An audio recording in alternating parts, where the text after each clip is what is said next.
Assalamualaikum class. This is Mohammad Hashim Zia and you guys are watching Mathematics by Hashim Zia. बेटा आज की class के अंदर हम लोग नस्ट यूनिवर्सिटी के 2025 के पास पेपर्स के एमसीक्यूज को सॉल्व करने के ऊपर मूव करेंगे। आज की क्लास के अंदर मजीद नस्ट के पेपर्स के एमसीक्यूज को इंशाल्लाह ताला हम लोग सॉल्व करेंगे इस क्लास के अंदर।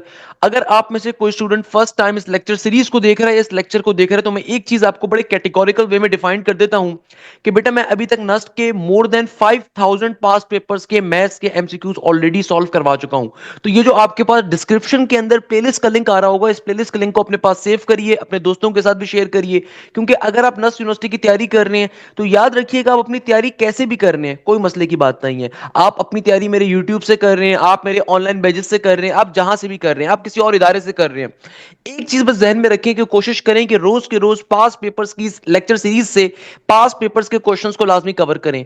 मैंने इस प्लेलिस्ट के अंदर मैराथन्स भी कवर करवाई हुई हैं, जिसके अंदर मैंने पूरे पूरे 200 एमसीक्यू सॉल्व करवाए। कुछ जगहों पे मैंने 300 एमसीक्यू सॉल्व करवाए, कुछ जगहों पे मैंने 50 एमसीक्यू सॉल्व करवाए।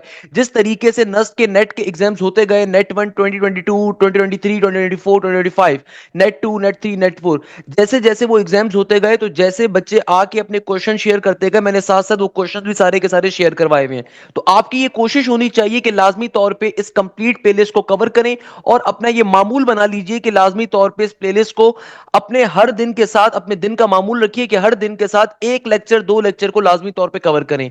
इसके अलावा क्योंकि बेटा देखो आपको नहीं पता नस के सॉफ्टवेयर में हजारों क्वेश्चंस फीड हैं। मैं बार बार एक जुमला कहता हूं ताकि बच्चों को ये बात समझ में आए कि भाई नस के सॉफ्टवेयर में हजारों क्वेश्चंस फीड हुए हुए हैं। तो आपको नहीं पता कि आपके पेपर के अंदर 100 एमसीक्यूज मैथ्स के कहां से आते हैं। नस के पेपर में 100 एमसीक्यूज आएंगे मैथ्स के, अब नस के सॉफ्टवेयर में हजारों क्वेश्चंस फीडेड हैं। तो भाई आपके पास नस का सॉफ्टवेयर अपनी मर्जी से कोई भी क्वेश्चन शफल करके आपको दे सकता है। चूंकि हजारों क्वेश्चंस फीड हैं तो आपके पास कोई से भी 100 एमसीक्यूज आ सकते हैं। तो आपने कोशिश ये करनी है कि पास पेपर्स की इस प्लेलिस्ट को लाजमी तौर पे कवर करना है और कोशिश ये करनी है कि दिन का एक मामूल रखिए, एक लेक्चर, दो लेक्चर, तीन लेक्चर लाजमी तौर पे डेली बेसिस के ऊपर कंडक्ट करें, ताकि ताकि at the end of the day जब आपके नर्स का एग्जाम आए आप इस कंप्लीट प्लेलिस्ट को कवर कर चुके हो। आपकी इंशाल्लाह ताला बहुत अच्छी तैयारी इसके साथ साथ हो रही होगी। इसके अलावा अगर आपकी तैयारी वीक है और आप प्रॉपर गाइडेंस चाहते हैं तो बेटा मेरा न्यू बैच स्टार्ट हो रहा है नस्ट के लिए, फास्ट के लिए, यूईटी के लिए, एनईडी यूनिवर्सिटी के लिए, जीआईकेआई के लिए, कॉमसेट्स के लिए, इसके अलावा बिजनेस यूनिवर्सिटीज के लिए और मेडिकल यूनिवर्सिटीज के लिए, एमडी कैट के लिए भी। ये बैच 23 मार्च से स्टार्ट होगा। इस बैच की खास बात ये होती है कि भाई इस बैच में तमाम के तमाम सब्जेक्ट्स आपको लाइव क्लासेस के अंदर पढ़ाए जाएंगे। पाकिस्तान की टॉप की एप्टीट्यूड की फैकल्टी आपको एक एक चीज पढ़ाएगी, बेसिक लेवल से एडवांस लेवल के ऊपर लेकर जाएगी। याद रखिएगा इस बैच के अंदर आपको सबसे बड़ा फायदा यह मिलता है कि तमाम सब्जेक्ट्स लाइव क्लासेस में पढ़ाए जाते हैं। तमाम के तमाम सब्जेक्ट्स एप्टीट्यूड की डेडिकेटेड फैकल्टी, प्रोफेशनल फैकल्टी आपको पढ़ाती है। फिजिक्स का अलग टीचर होगा, फिजिक्स के एक प्रॉपर हमारे जो एचओडी होते हैं वो आपको पढ़ाएंगे। मैथ्स के अंदर प्रॉपर मैथ्स की जो डेडिकेटेड फैकल्टी होगी वो आपको टीचिंग करेगी। केमिस्ट्री के अंदर अगर आप किसी ऐसी यूनिवर्सिटी में अप्लाई कर रहे हैं जहां पे केमिस्ट्री या कंप्यूटर का पोर्शन आता है तो आपको वो भी पढ़ाया जाएगा। एनालिटिकल रीजनिंग, आईक्यू, इसके अलावा बिजनेस मैथ्स, अगर आप आईबी की तैयारी कर रहे हैं, नस बिजनेस स्कूल की तैयारी कर रहे हैं तो business maths, journal maths, quantitative maths आपको वो भी कवर करवाई जाएगी। इंग्लिश का पोर्शन आईबी के लिए, बिजनेस साइड के लिए अलग होता है और हमारे पास इंजीनियरिंग साइड के अलग होता है, मेडिकल के लिए अलग होता है। अगर आप आगा खान यूनिवर्सिटी में अप्लाई कर रहे हैं, एमडी कैट स्टूडेंट है, तो बेटा आपकी जो एनालिटिकल रीजनिंग होती है, जो मैथ्स की लॉजिकल रीजनिंग होती है वो भी वो कवर करवाई जाएगी। तो भाई इस बैच के अंदर आपके तमाम के तमाम सब्जेक्ट्स कवर करवाए जाते हैं बाय दी डेडिकेटेड फैकल्टी और जो कि मोस्ट प्रोफेशनल फैकल्टी अवेलेबल होती है पाकिस्तान में। मेरे पास अल्हम्दुलिल्लाह मेरे प्लेटफॉर्म के ऊपर वही टीचर्स अवेलेबल होते हैं जो पाकिस्तान के डिफरेंट टॉप के इंस्टीट्यूट्स में अवेलेबल होते हैं। ऐसा मजाक नहीं हो सकता कि एक ही टीचर मैथ्स पढ़ा रहा है, एक ही फिजिक्स पढ़ा रहा है और माशाल्लाह से एक ही टीचर बायो भी पढ़ा रहा है। तो भाई ये फनकारी नहीं होती। हमारी टीम के अंदर पाकिस्तान के बेस्ट इंजीनियर्स, बेस्ट डॉक्टर्स, जो पीएमडीसी सर्टिफाइड डॉक्टर्स होते हैं, जो पाकिस्तान इंजीनियरिंग काउंसिल के सर्टिफाइड इंजीनियर्स होते हैं, वो बैठ के पढ़ाते हैं। एक एक चीज आपको बेसिक टू एडवांस लेवल के ऊपर लेकर जाते हैं। जो अपनी फील्ड के अंदर चीते होते हैं, अपनी फील्ड के अंदर एक बहुत अच्छा एक रिकॉर्ड रखते होते हैं, तो वो मेरे बैचेस में आके पढ़ाते हैं। या फिर डिफरेंट कॉलेजेस के जो एचओडीज होते हैं वो आके हमारे बैचेस में टीचिंग कर रहे होते हैं। तो लाजमी तौर पे आपने कोशिश करनी है बैच का हिस्सा बनिए। इस बैच में आपकी पाकिस्तान की तमाम टॉप की इंजीनियरिंग यूनिवर्सिटीज की तैयारी होगी, मेडिकल यूनिवर्सिटीज की तैयारी होगी, बिजनेस यूनिवर्सिटीज की तैयारी होगी। चाहे आप एनईडी को टारगेट कर रहे हो, नस्ट को कर रहे हो, फास्ट को कर रहे हो, जीआईके को कर रहे हो, कॉमसेट्स को कर रहे हो, प्यास को कर रहे हो, यूईटी को कर रहे हो, कॉमसेट्स को कर रहे हो, दाऊद को कर रहे हो, केयू को कर रहे हो, पंजाब यूनिवर्सिटी को कर रहे हो, अब किसी भी यूनिवर्सिटी की तैयारी कर रहे हैं आप इस बैच का हिस्सा बन सकते हैं। इस बैच के अंदर मल्टीपल टाइम लाइव क्लासेस के अंदर आपको कोर्स कवर करवाया जाएगा। यानी कि एक दफा नस के नेट 3 नेट 4 से पहले कोर्स कवर होगा, फिर फास्ट के लिए होगा, फिर जीआईकेआई के लिए होगा, फिर एनईडी के लिए होगा। तो मल्टीपल टाइम आपका कोर्स कवर होगा। इसके अलावा आपके प्रॉपर्ली टेस्ट कंडक्ट होते हैं विद अ प्रॉपर टाइमर। देखो aptitude is all about the testing. Aptitude is all about the shortcuts, कि आप किस तरीके से एक मिनिमम टाइम पीरियड के अंदर अपनी ट्रिक्स को आजमाते हो, आप किस तरीके से ट्रिक्स को लेते हो। एक तो अक्सर बच्चे जो होते हैं वो गलत टीचर से पढ़ लेते हैं, उनके पास ट्रिक्स ही नहीं होती। तो भाई एप्टीट्यूड के अंदर आपको ट्रिक्स आनी बहुत जरूरी है, क्योंकि देखो नस का जो पेपर है, नस का पेपर, अगर नस की एग्जांपल दूं, नस के पेपर में 200 एमसीक्यूज आ रहे हैं और आपके पास जो टोटल टाइम अवेलेबल है वो 180 मिनट का है, तो आपको 200 एमसीक्यूज 180 मिनट में सॉल्व करने हैं। तो यहाँ पे ट्रिक्स बहुत हेल्प करती हैं, टेस्ट देना बहुत हेल्प करता है। तो आपके प्रॉपर्ली टेस्ट कंडक्ट होते हैं और उन टेस्टों का आपको प्रॉपर वीडियो सोल्यूशन भी प्रोवाइड किया जाता है, किस तरीके से आपने टेस्ट के अंदर क्या क्वेश्चन पूछे गए थे, क्या ट्रिक्स होती हैं, ताकि आपको सेम एक्सपोजर मिल सके जो एक्सपोजर आपको नस के टेस्ट के लिए, फास्ट के लिए, एनईडी के लिए, मेरान के लिए प्रिपेयर कर सके। तो इसके लिए लाजमी तौर पे बैच का हिस्सा आपने बनना है। देखो भाई बैच में आपको हर फैसिलिटी प्रोवाइड की जाती है, हर चीज प्रोवाइड की जाती है जो आपको कहीं और नहीं मिल रही होती। तो खैर अपनी आज की क्लास का आगाज करते हैं। आज की क्लास के अंदर हमारे पास सबसे पहले नंबर के ऊपर जो क्वेश्चन आ रहा है इसमें एग्जाम। अच्छा बेटा अब देखो फाइनली अपनी आज की क्लास का आगाज करते हैं। आज की क्लास के अंदर जो पहला क्वेश्चन आ रहा है ना, मोस्ट इंपॉर्टेंट क्वेश्चन है। ये क्वेश्चन अक्सर बच्चों को कंफ्यूज करने के लिए पेपर में आता है। एग्जामिनर कह रहा है if f x is equal to, यहां पे एफ होगा, if f x is equal to 1/x and x का इंटरवल क्या है, 0 से बड़ा मगर 1 से छोटा, what is the range of the function. अब देखो इस क्वेश्चन की पहले तो लॉजिक को समझो। एग्जामिनर कह रहा है कि भाई तुम्हारे पास एक फंक्शन है और वो फंक्शन क्या है, 1/x के बराबर, और आगे उसने आपको एक्स का इंटरवल क्या दिया हुआ है कि एक्स जो है ना वो 0 से बड़ा है मगर 1 से छोटा है। तो एग्जामिनर मासूमियत के साथ आपसे ये कहता है कि भाई तुम्हारे फंक्शन की रेंज क्या होगी। एक ऑप्शन गिवन है ऑल रियल नंबर्स, एक गिवन है all real numbers greater than 0, एक गिवन है all real numbers greater than और इक्वल टू 1, या all real numbers between 0 and 1, या फिर all real numbers greater than 1। अब देखो इस क्वेश्चन की लॉजिक को समझो। ये क्वेश्चन मोस्ट इंपॉर्टेंट क्यों है, क्योंकि देखो फ्री के नंबर है इस क्वेश्चन में, आपको अगर बेसिक लॉजिक आती है। सबसे पहले तो आपको मालूम होना चाहिए डोमेन किसे कहते हैं। बेटा डोमेन के बेसिक मतलब क्या होता है, डोमेन कहते हैं इनपुट को। डोमेन के मायने क्या होते हैं, डोमेन कहा जाता है मैथ्स के अंदर इनपुट को। रेंज के मायने क्या होते हैं दुनिया में, रेंज कहा जाता है आउटपुट को। कहीं पे भी अगर लिखा हो ना रेंज, तो रेंज के मायने क्या होते हैं, रेंज कहते हैं आउटपुट को। किसको कहते हैं, आउटपुट को। अब देखो एग्जामिनर आपसे क्या कह रहा है, एग्जामिनर कहता है कि भाई तुम्हारे पास एक फंक्शन आ रहा है 1/x का, और आगे उसने आपको x का इंटरवल दिया हुआ है कि x की वैल्यू हमेशा 0 से बड़ी रखनी है आपने या 1 से छोटी रखनी है। अब आप खुद सोचो, आप इसको दो तरीकों से सॉल्व कर सकते हो। पहला तरीका जो आसान तरीका है कि भाई 0 से लेके 1 का मतलब क्या है, कि आप यहां पे हमेशा ऐसी वैल्यू डालोगे 0 से बड़ी होगी मगर 1 से छोटी होगी। लेट सपोज 0.1 हो गया, लेट सपोज 0.2 हो गया, लेट सपोज 0.3 हो गया, कुछ भी हो गया, सही है। अच्छा पहली चीज तो ये हो गई। दूसरे नंबर के ऊपर एक और बड़ी मजे की चीज बताता हूं, बेसिक अलजेब्रा की। बेटा हमेशा याद रखिएगा दुनिया के अंदर ऊपर आपके पास कोई भी नंबर आ रहा हो, अगर आपने नीचे कभी भी डेसिमल में नंबर डाल दिया, अगर आपने कभी भी डिवीजन में डेसिमल में नंबर डाल दिया, तो ओवरऑल आपका आंसर हमेशा 1 से बड़ा होता है। ये बात आपको मालूम है। अगर आपने कभी भी डिवीजन में डेसिमल में नंबर डाल दिया तो ओवरऑल आपका आंसर क्या होगा, हमेशा 1 से बड़ा। कैसे, मैं इसकी एग्जांपल देता हूं। 0.4 क्या होता है भाई, 0.4 का मतलब है 4/10। ऐसा ही है, 0.4 किसके बराबर होगा, 4/10 के। तो अब आप खुद देखो, अगर मैं यहां पे 0.4 को रिमूव करता हूं, नीचे आएगा 4/10। नीचे वाली टर्म जब नीचे से ऊपर जाएगी तो क्या बन जाएगा, ये हो जाएगा 2 इंटू 10/4। तो जो भी आपका आंसर आएगा ये 1 से बड़ा होगा। फॉर एग्जाम्पल ऊपर लिखा हुआ है 1, और अगर मैं नीचे रखता हूं 0.1 को, तो 0.1 क्या है, 0 से लेके 1 के दरमियान का नंबर है ना। तो जब आप इसको सिंप्लीफाई करवाओगे तो 1/0.1 क्या होगा, 0.1 का मतलब होता है 1/10। तो नीचे मैथ्स का बेसिक कॉन्सेप्ट, नीचे वाली टर्म नीचे से ऊपर जाके रेसिप्रोकेट फॉर्म में लिखी जाती है। एक से ज्यादा टर्म्स अगर डिवाइड हो रही हो, सबसे नीचे वाली टर्म नीचे से ऊपर जाके रेसिप्रोकेट फॉर्म में लिखी जाती है, तो आंसर क्या आएगा, 1 से बड़ा आएगा। तो अब आप देखो यहां पे एग्जामिनर क्या कह रहे हैं, एग्जामिनर आपसे कह रहे हैं कि भाई तुमने x की वैल्यू कैसी डालनी है, 0 से बड़ी। तो 0 से बड़ा नंबर 0.1 भी होता है, 0.2 भी होता है, 0.3 भी होता है, अप टिल आपके पास बहुत सारे हो सकते हैं, है ना भाई। 0.999 भी हो सकता है, 0.98 भी हो सकता है। तो यानी कि आपने हमेशा 1 से छोटा नंबर रखना है x के अंदर और 0 से बड़ा रखना है। तो आप कोई भी नंबर जब यहां पे डालोगे तो आपका आंसर हमेशा क्या आएगा, 1 से बड़ा। क्योंकि देखो अगर तो x की वैल्यू में 1 डालूंगा ना, उस सूरत में मेरे पास फंक्शन की आंसर क्या आएगा। अगर मैं x की वैल्यू 1 डालूंगा तो उस सूरत में मेरे पास आंसर 1 आएगा। मगर एग्जामिनर ने साफ तौर पे मना किया हुआ है, x की वैल्यू कभी भी 1 नहीं डाल सकते। x की वैल्यू हमेशा 1 से छोटा नंबर होगा मगर 0 से बड़ा होगा। तो यानी कि देखो अगर मैं यहां पे डालता हूं फॉर एग्जांपल 0.3 को, तो 0.3 का मतलब क्या होता है, 0.3 का मतलब होता है 3/10। तो according to mathematics basic concept, एक से ज्यादा टर्म्स कभी भी डिवाइड हो रही हो, सबसे नीचे वाली टर्म नीचे से ऊपर जाके रेसिप्रोकेट फॉर्म में लिखी जाती है। तो ये भी आंसर जो आएगा आपके पास कैसा नंबर आएगा, 1 से बड़ा नंबर आएगा ना, 10/3 बन जाएगा। तो देखो इसका मतलब ऑल रियल नंबर्स आपका आंसर कभी भी नहीं हो सकता, क्योंकि ऑल रियल नंबर्स के अंदर तो प्लस का वन भी काउंट होगा ना, तो प्लस का वन तो कंडीशन में नहीं आ रहा, क्योंकि एग्जामिनर ने क्या कहा था, एक्स की वैल्यू कभी भी वन से क्या होगी, हमेशा छोटी होगी। तो वन, अगर मैं एक्स की वैल्यू वन रखता, अगर मैं एक्स की वैल्यू वन रखता तो उस सूरत के अंदर मुझे रेंज मिलती वन की, पर वो तो नहीं मिल रही। इसका मतलब हमारे पास दूसरा ऑप्शन क्या था, all real numbers between zero and one. नहीं, ऐसा भी नहीं है, हमारे पास वन से बड़ा नंबर आ रहा है। अच्छा भाई, थर्ड ऑप्शन में all real numbers greater than zero, but नहीं, ग्रेटर देन जीरो भी नहीं हो रहा, क्योंकि वन थोड़ी काउंट हो रहा है। चौथे ऑप्शन में कह रहे हैं all real numbers greater than one. हाँ, ये बात सही कर रहा है, तमाम के तमाम रियल नंबर जो कि वन से बड़े होंगे वो करेक्ट आंसर होंगे। All real numbers greater than और इक्वल टू वन, नहीं ये भी नहीं है, इक्वल टू वन तो है ही नहीं, तो इक्वल टू वन नहीं है। तो इसका मतलब मेरी रेंज क्या बनती है, अगर मैं इसको न्यूमेरिक फॉर्म में डिफाइन करना चाहूं तो मेरी रेंज बनेगी वन कॉमा इंफिनिटी की। और यहां पे देखो हम लोगों ने कैसे इंटरवल्स लगा दिए, ओपन इंटरवल्स, कि भाई मेरे पास वन और इन्फिनिटी काउंट नहीं हो रहा, उनके दरमियान के तमाम पॉजिटिव के नंबर्स, तो ये इसकी रेंज होगी। तो अब देखो ये एक छोटा सा क्वेश्चन है, एक बड़ा छोटा सा मामूली सा क्वेश्चन है, मगर ये क्वेश्चन बड़ा बेहतरीन क्वेश्चन है। फ्री के नंबर है भाई, अगर आपकी लॉजिक क्लियर है, फ्री के नंबर है, यकीन मानिए कोई मुश्किल चीज नहीं है इस क्वेश्चन के अंदर बेटा। क्लियर है भाई, ये बात समझ में आती है। अंदर क्या कहता है, tangent triple one zero degree किसके बराबर होगा। अब देखो इस क्वेश्चन की लॉजिक क्या है, इस क्वेश्चन की लॉजिक बड़ी इंटरेस्टिंग है। एग्जामिनर कह रहे हैं tangent one one one zero degree किसके बराबर होगा। अब देखो अक्सर बच्चे इस तरह के क्वेश्चंस में कंफ्यूज हो जाते हैं, मैंने आपको बैच में ऐसे क्वेश्चंस करवाए हुए हैं, मैंने आपको अपने लेक्चर्स के अंदर ऐसे क्वेश्चंस करवाए हुए हैं कि भाई इस क्वेश्चन की लॉजिक क्या है, आपने कैसे सॉल्व करना है इस क्वेश्चन को।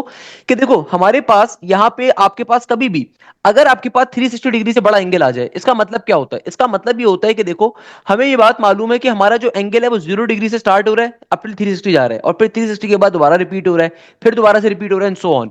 यानी कि कभी भी 360 डिग्री से बड़ा अगर एंगल आ जाए तो उसको निकालते कैसे हैं, आप उसमें से 360 को माइनस करवाते जाओ अनलेस एंड अनटिल वो विदिन 360 के अंदर लाई ना करना स्टार्ट हो जाए। बात समझ में आ रही है कि देखो अगर यहां पे लिखा हुआ है ना 110 डिग्री, ट्रिपल 110 डिग्री, तो इसको सॉल्व करने का तरीकेकार क्या है कि आप इसमें से 360 को पहले माइनस करवाओ, चेक करो क्या ये विदिन 360 में लाई करता है। मुझे साफ तौर पे दिख रहा नहीं कर रहा होगा, तो आइए चेक कर लेते हैं। भाई देखो यहां से वन में से कैरी निकालूंगा तो यहां पे क्या आ गया 11, एक और कैरी जाएगा 10 बचा, और यहां पे आ गया 11, तो जीरो में से जीरो जाएगा, जीरो बचेगा। 11 में से 6 जाएंगे 5 बचेगा, 10 में से 3 जाएंगे 7 बचेगा, यानी कि अभी भी 750 आ रहा है। 750 में से दोबारा मैं 360 को माइनस करवाता हूं तो क्या बन जाएगा, जीरो में से जीरो गया, 7 में से कैरी गया 6 बच गया, 15, 15 में से 6 निकालोगे तो कितना बचेगा, 15 में से 6 निकालोगे 9 बचेगा, और फिर 6 में से 3 गया, अभी भी क्या बन रहा है 390 डिग्री बन रहा है, अभी भी 360 से बड़ा एंगल आ रहा है, तो मजीद एक दफा 360 डिग्री को माइनस करवाते हैं, तो जीरो का जीरो आ गया, 9 में से 6 आएगा 3 बचेगा, जीरो का जीरो। यानी कि इसका मतलब क्या है, इसका मतलब ये हो गया कि आपके पास 110 डिग्री किसके बराबर है, 30 डिग्री के बराबर होता है, क्योंकि देखो इसमें 3 दफा 360 डिग्री की रोटेशन हो रही है, इसमें 3 दफा क्या हो रही थी, 360 डिग्री की रोटेशन हो रही थी, तो मैंने 360 डिग्री को माइनस करवा दिया, तो अल्टीमेटली मेरे पास जो रिमेनिंग एंगल बचा वो 30 डिग्री का बचा।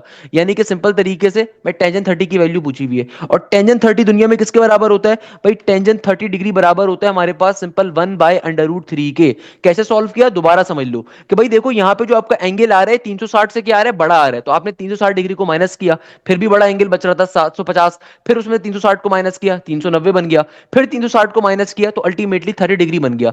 तो आपके पास ओवरऑल आंसर क्या आ गया, ये आ गया सिंपल तरीके से टेंजेंट 30 इज इक्वल टू 1/√3 के बराबर। क्वेश्चन हमारा फाइनली क्या हो जाएगा, सॉल्व हो जाएगा। ये लॉजिक इस क्वेश्चन में हमसे क्या करी हुई थी, पूछी हुई थी, इस तरीके से क्वेश्चन क्या हो गया हमारा, सॉल्व हो गया। नेक्स्ट क्वेश्चन में एग्जामिनर कहता है if a remainder of 4 is obtained when x square plus 2x square minus का x माइनस का k is divided by x minus का 2, what is the value of k। अब देखो ये जो क्वेश्चन आ रहा है रिमाइंडर थ्योरम का आ रहा है, ये हमारे पास क्या आ रहा है, सिंथेटिक डिवीजन मेथड के ऊपर इस क्वेश्चन को सॉल्व कर सकते हो, मैंने इक्वेशन पे आपको करवाया था। या तो इस क्वेश्चन को सिंथेटिक डिवीजन मेथड पे सॉल्व कर लो, नहीं तो एक शॉर्टकट पे अप्लाई कर लो।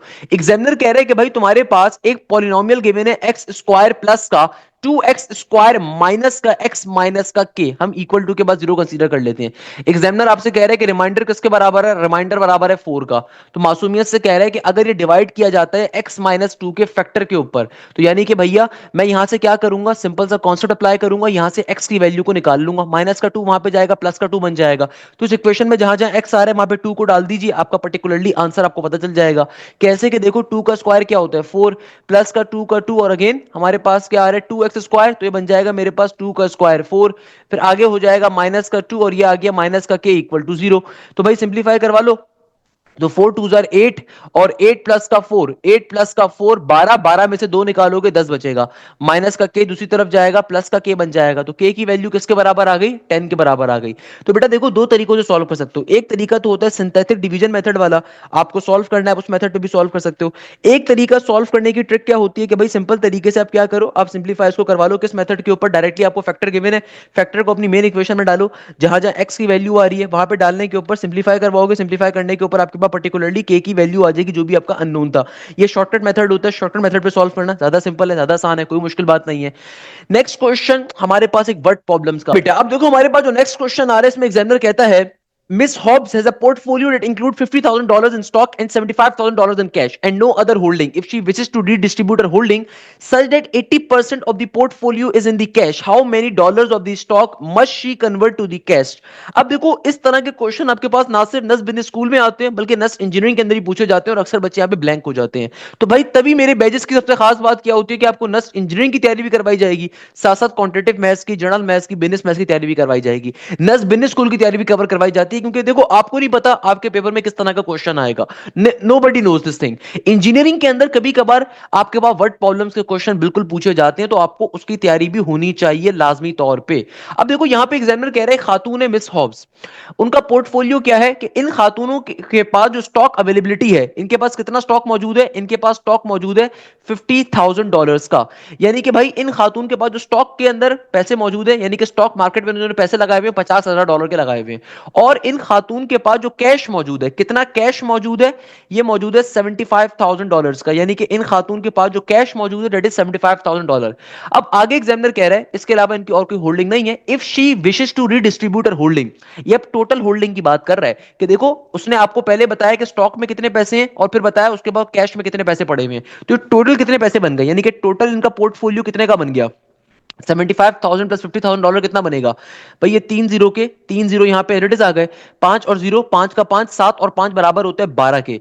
यानी कि इन खातून के पास क्या हुआ कि इन खातून के पास जो टोटल इनकी नेटवर्थ है वो कितनी है, $1,25,000 की, यानी कि इन खातून की जो टोटल नेटवर्थ है वो कितनी है, $1,25,000 की। अब एग्जामिनर यहां पे क्या कह रहा है, एग्जामिनर कह रहा है if she wishes to redistribute her holding, ये टोटल की बात कर रहा है कि भाई अगर वो अपनी टोटल जो उनकी होल्डिंग्स है उसको रीडिस्ट्रीब्यूट करना चाहे, किस तरीके से कि भाई वो आपके पास 80% ऑफ द पोर्टफोलियो को वो कैश में करना चाहे, यानी कि जो टोटल पोर्टफोलियो है उसका 80% वो क्या करना चाहे, कैश की मद के अंदर। तो आपको ये कैलकुलेट करना है कि कितने डॉलर्स वो अपने स्टॉक से कन्वर्ट करवाएंगी कैश के अंदर। तो भाई इसको निकालना बहुत सिंपल है, अगर ये खातून अपनी जो भी इनका टोटल नेटवर्थ है, जो भी इनकी टोटल होल्डिंग है उसका 80% क्या करना चाहती है कैश के अंदर, अभी इनके पास स्टॉक की मद में $50,000 मौजूद है, कैश की मद में $75,000 मौजूद है, तो टोटल पोर्टफोलियो इनका अभी के लिए कितना है, 1,25,000 का। एग्जामिनर कह रहे हैं कि भाई अगर ये अपनी टोटल होल्डिंग का 80% क्या करना चाहे कैश की मद में, तो आप सबसे पहले क्या करो, टोटल होल्डिंग का 80% निकाल लो। टोटल होल्डिंग का 80% क्या होगा, अगर मैं यहां पे चेक करना चाहूं, वैसे इसको आप दो तरीकों से सॉल्व कर सकते हो, एक परसेंटेजेस की ट्रिक भी होती है उस पर भी सॉल्व कर सकते हो, मगर पहले आप नॉर्मल वे में देख लो कि भाई अगर मैं टोटल का 80% चेक करना चाहूं कि यार ये कितने पैसे ये अपने कैश में रखना चाहती है, तो भाई अभी इनके पास टोटल पैसे कितने, 1,25,000, अगर वो इसका 80% कैश में रखना चाहती है तो आप सिंपल तरीके से क्या करो, 1,25,000 का 80% निकाल लो। तो 1,25,000 का 80% क्या होगा, दुनिया में कभी भी जब आप परसेंटेज के साइन को रिमूव करते हो तो आपके पास डिवीजन में क्या आता है, 100 आता है, तो इन दो जीरो से ये दो जीरो क्या हो गया, कैंसिल आउट, तो आपके पास ये क्या बन गया, आपके पास ये बन गया 1,250, इसको मल्टीप्लाई करवाना है 80 के साथ।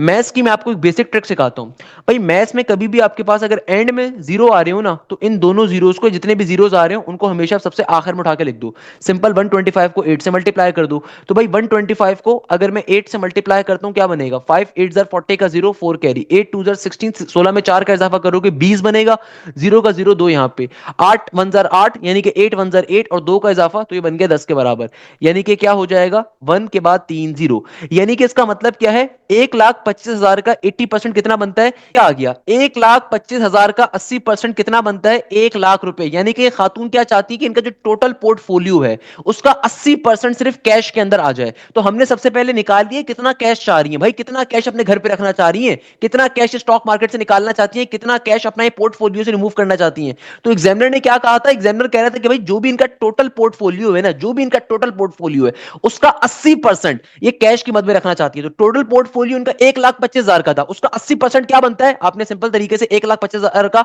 80% निकाला, ये 1 लाख बनता है। देखो यहां पे आपको बताना क्या है, आपको बेसिकली फाइंड क्या करना है, how many dollars of stock must she convert to the cash. यानी कि देखो इनको $1,00,000 अपने पास रखने हैं, इनको $1,00,000 अपने पास रखने हैं, तो भाई कितने इजाफी स्टॉक के पैसे ने निकालने पड़ेंगे। अब आप खुद देखो इनके पास अभी $75,000 ऑलरेडी मौजूद है, इनके पास $75,000 ऑलरेडी मौजूद है, और अगर ये अपने टोटल नेटवर्थ का 80% यानी कि 1 लाख कैश में रखना चाहती हैं, तो भाई कितने मजीद पैसे इन्हें चाहिए होंगे 1 लाख में पहुंचने के लिए। तो भाई 25,000 रुपए चाहिए होंगे ना। आप खुद देखो अगर मैं 1 लाख में से $75,000 को माइनस करवाता हूं तो क्या आंसर आएगा, आपका आंसर आएगा 25,000 का। यानी कि $25,000 इन्हें मजीद चाहिए होंगे जो कि ये अपने स्टॉक मार्केट के पैसों में से निकालेंगी। यानी कि $25,000 के नेटवर्थ के स्टॉक्स ये अपने स्टॉक्स मार्केट से रिमूव करेंगी तो और अपने कैश के अंदर एडअप कर लेंगी। तो करेक्ट आंसर क्या होगा, $25,000 के बराबर।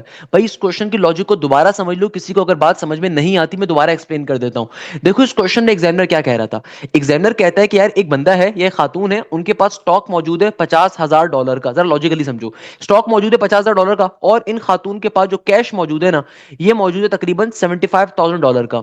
तो भाई अगर मैं इनकी टोटल नेटवर्थ निकालूं तो टोटल इनके पास कितने पैसे मौजूद हैं, 75 प्लस 50 ये बनते हैं $1,25,000।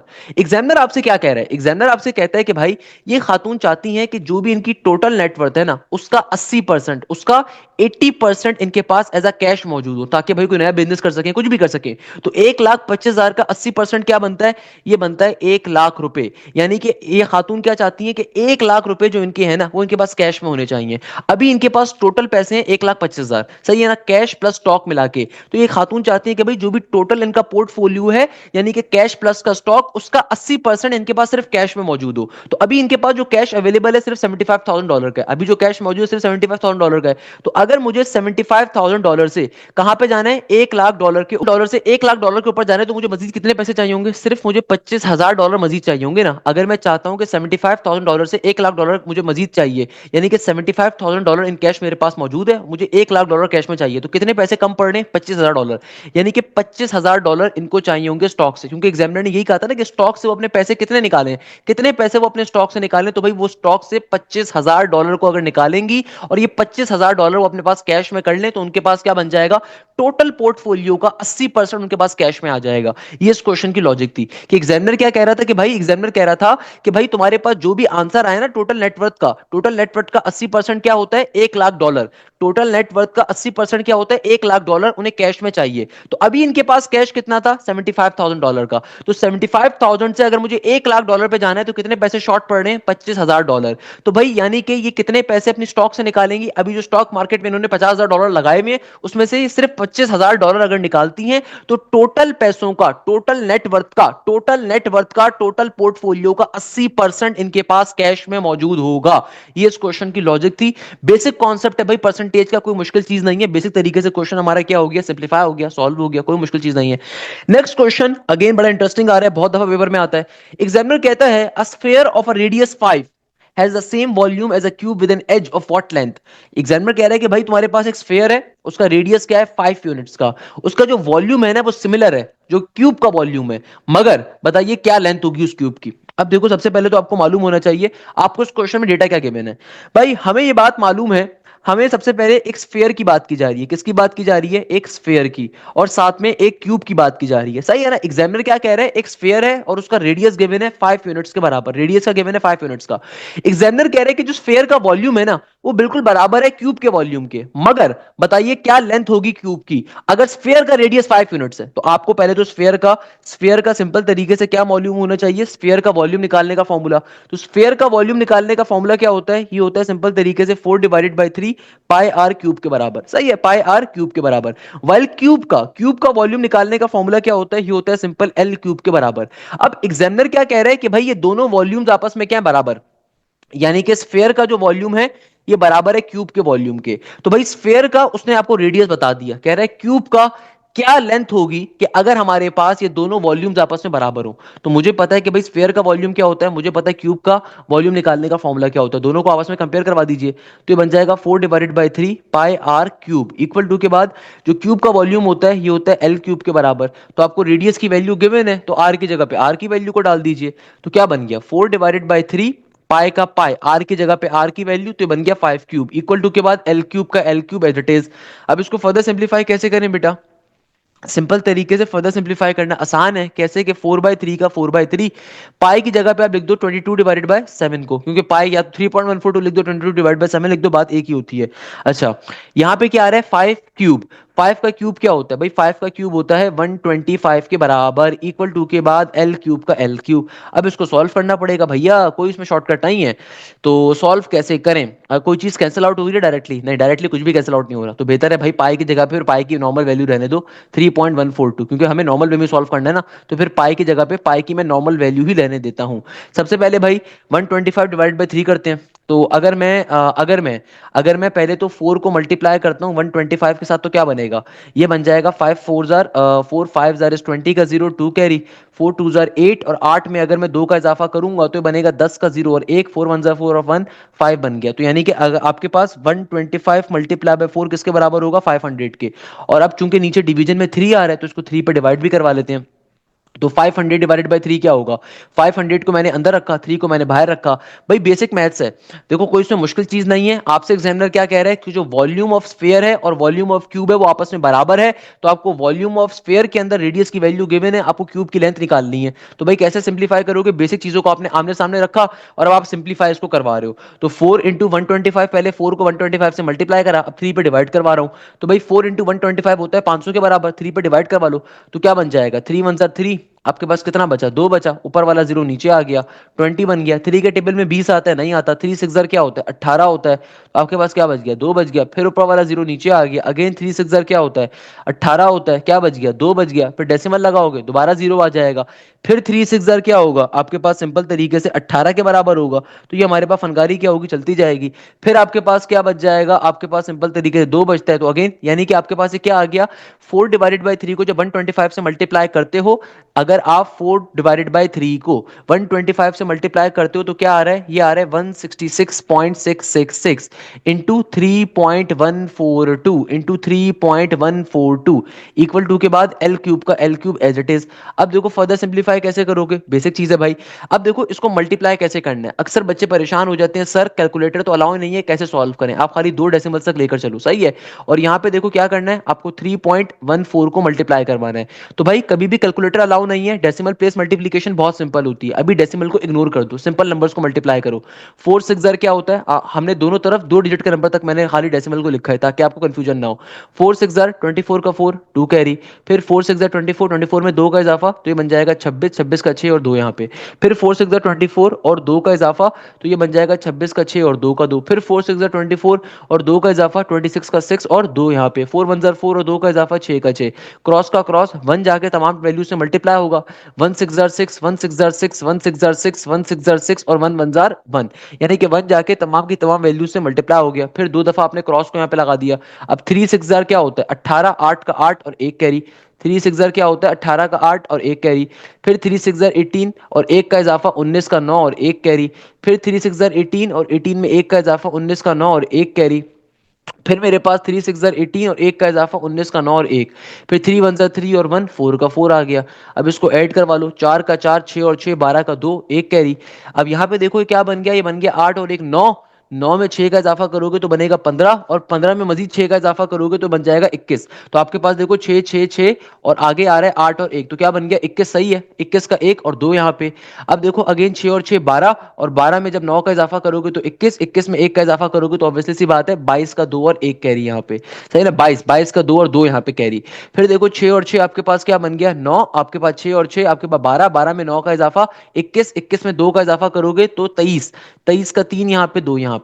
9 और 1 क्या बनता है 10, 10 में 2 का इजाफा करोगे, 10 में 2 का इजाफा करोगे तो 12 का 2 और 1 यहाँ पे, तो 5 2 3 2 1 2 4 बन गया।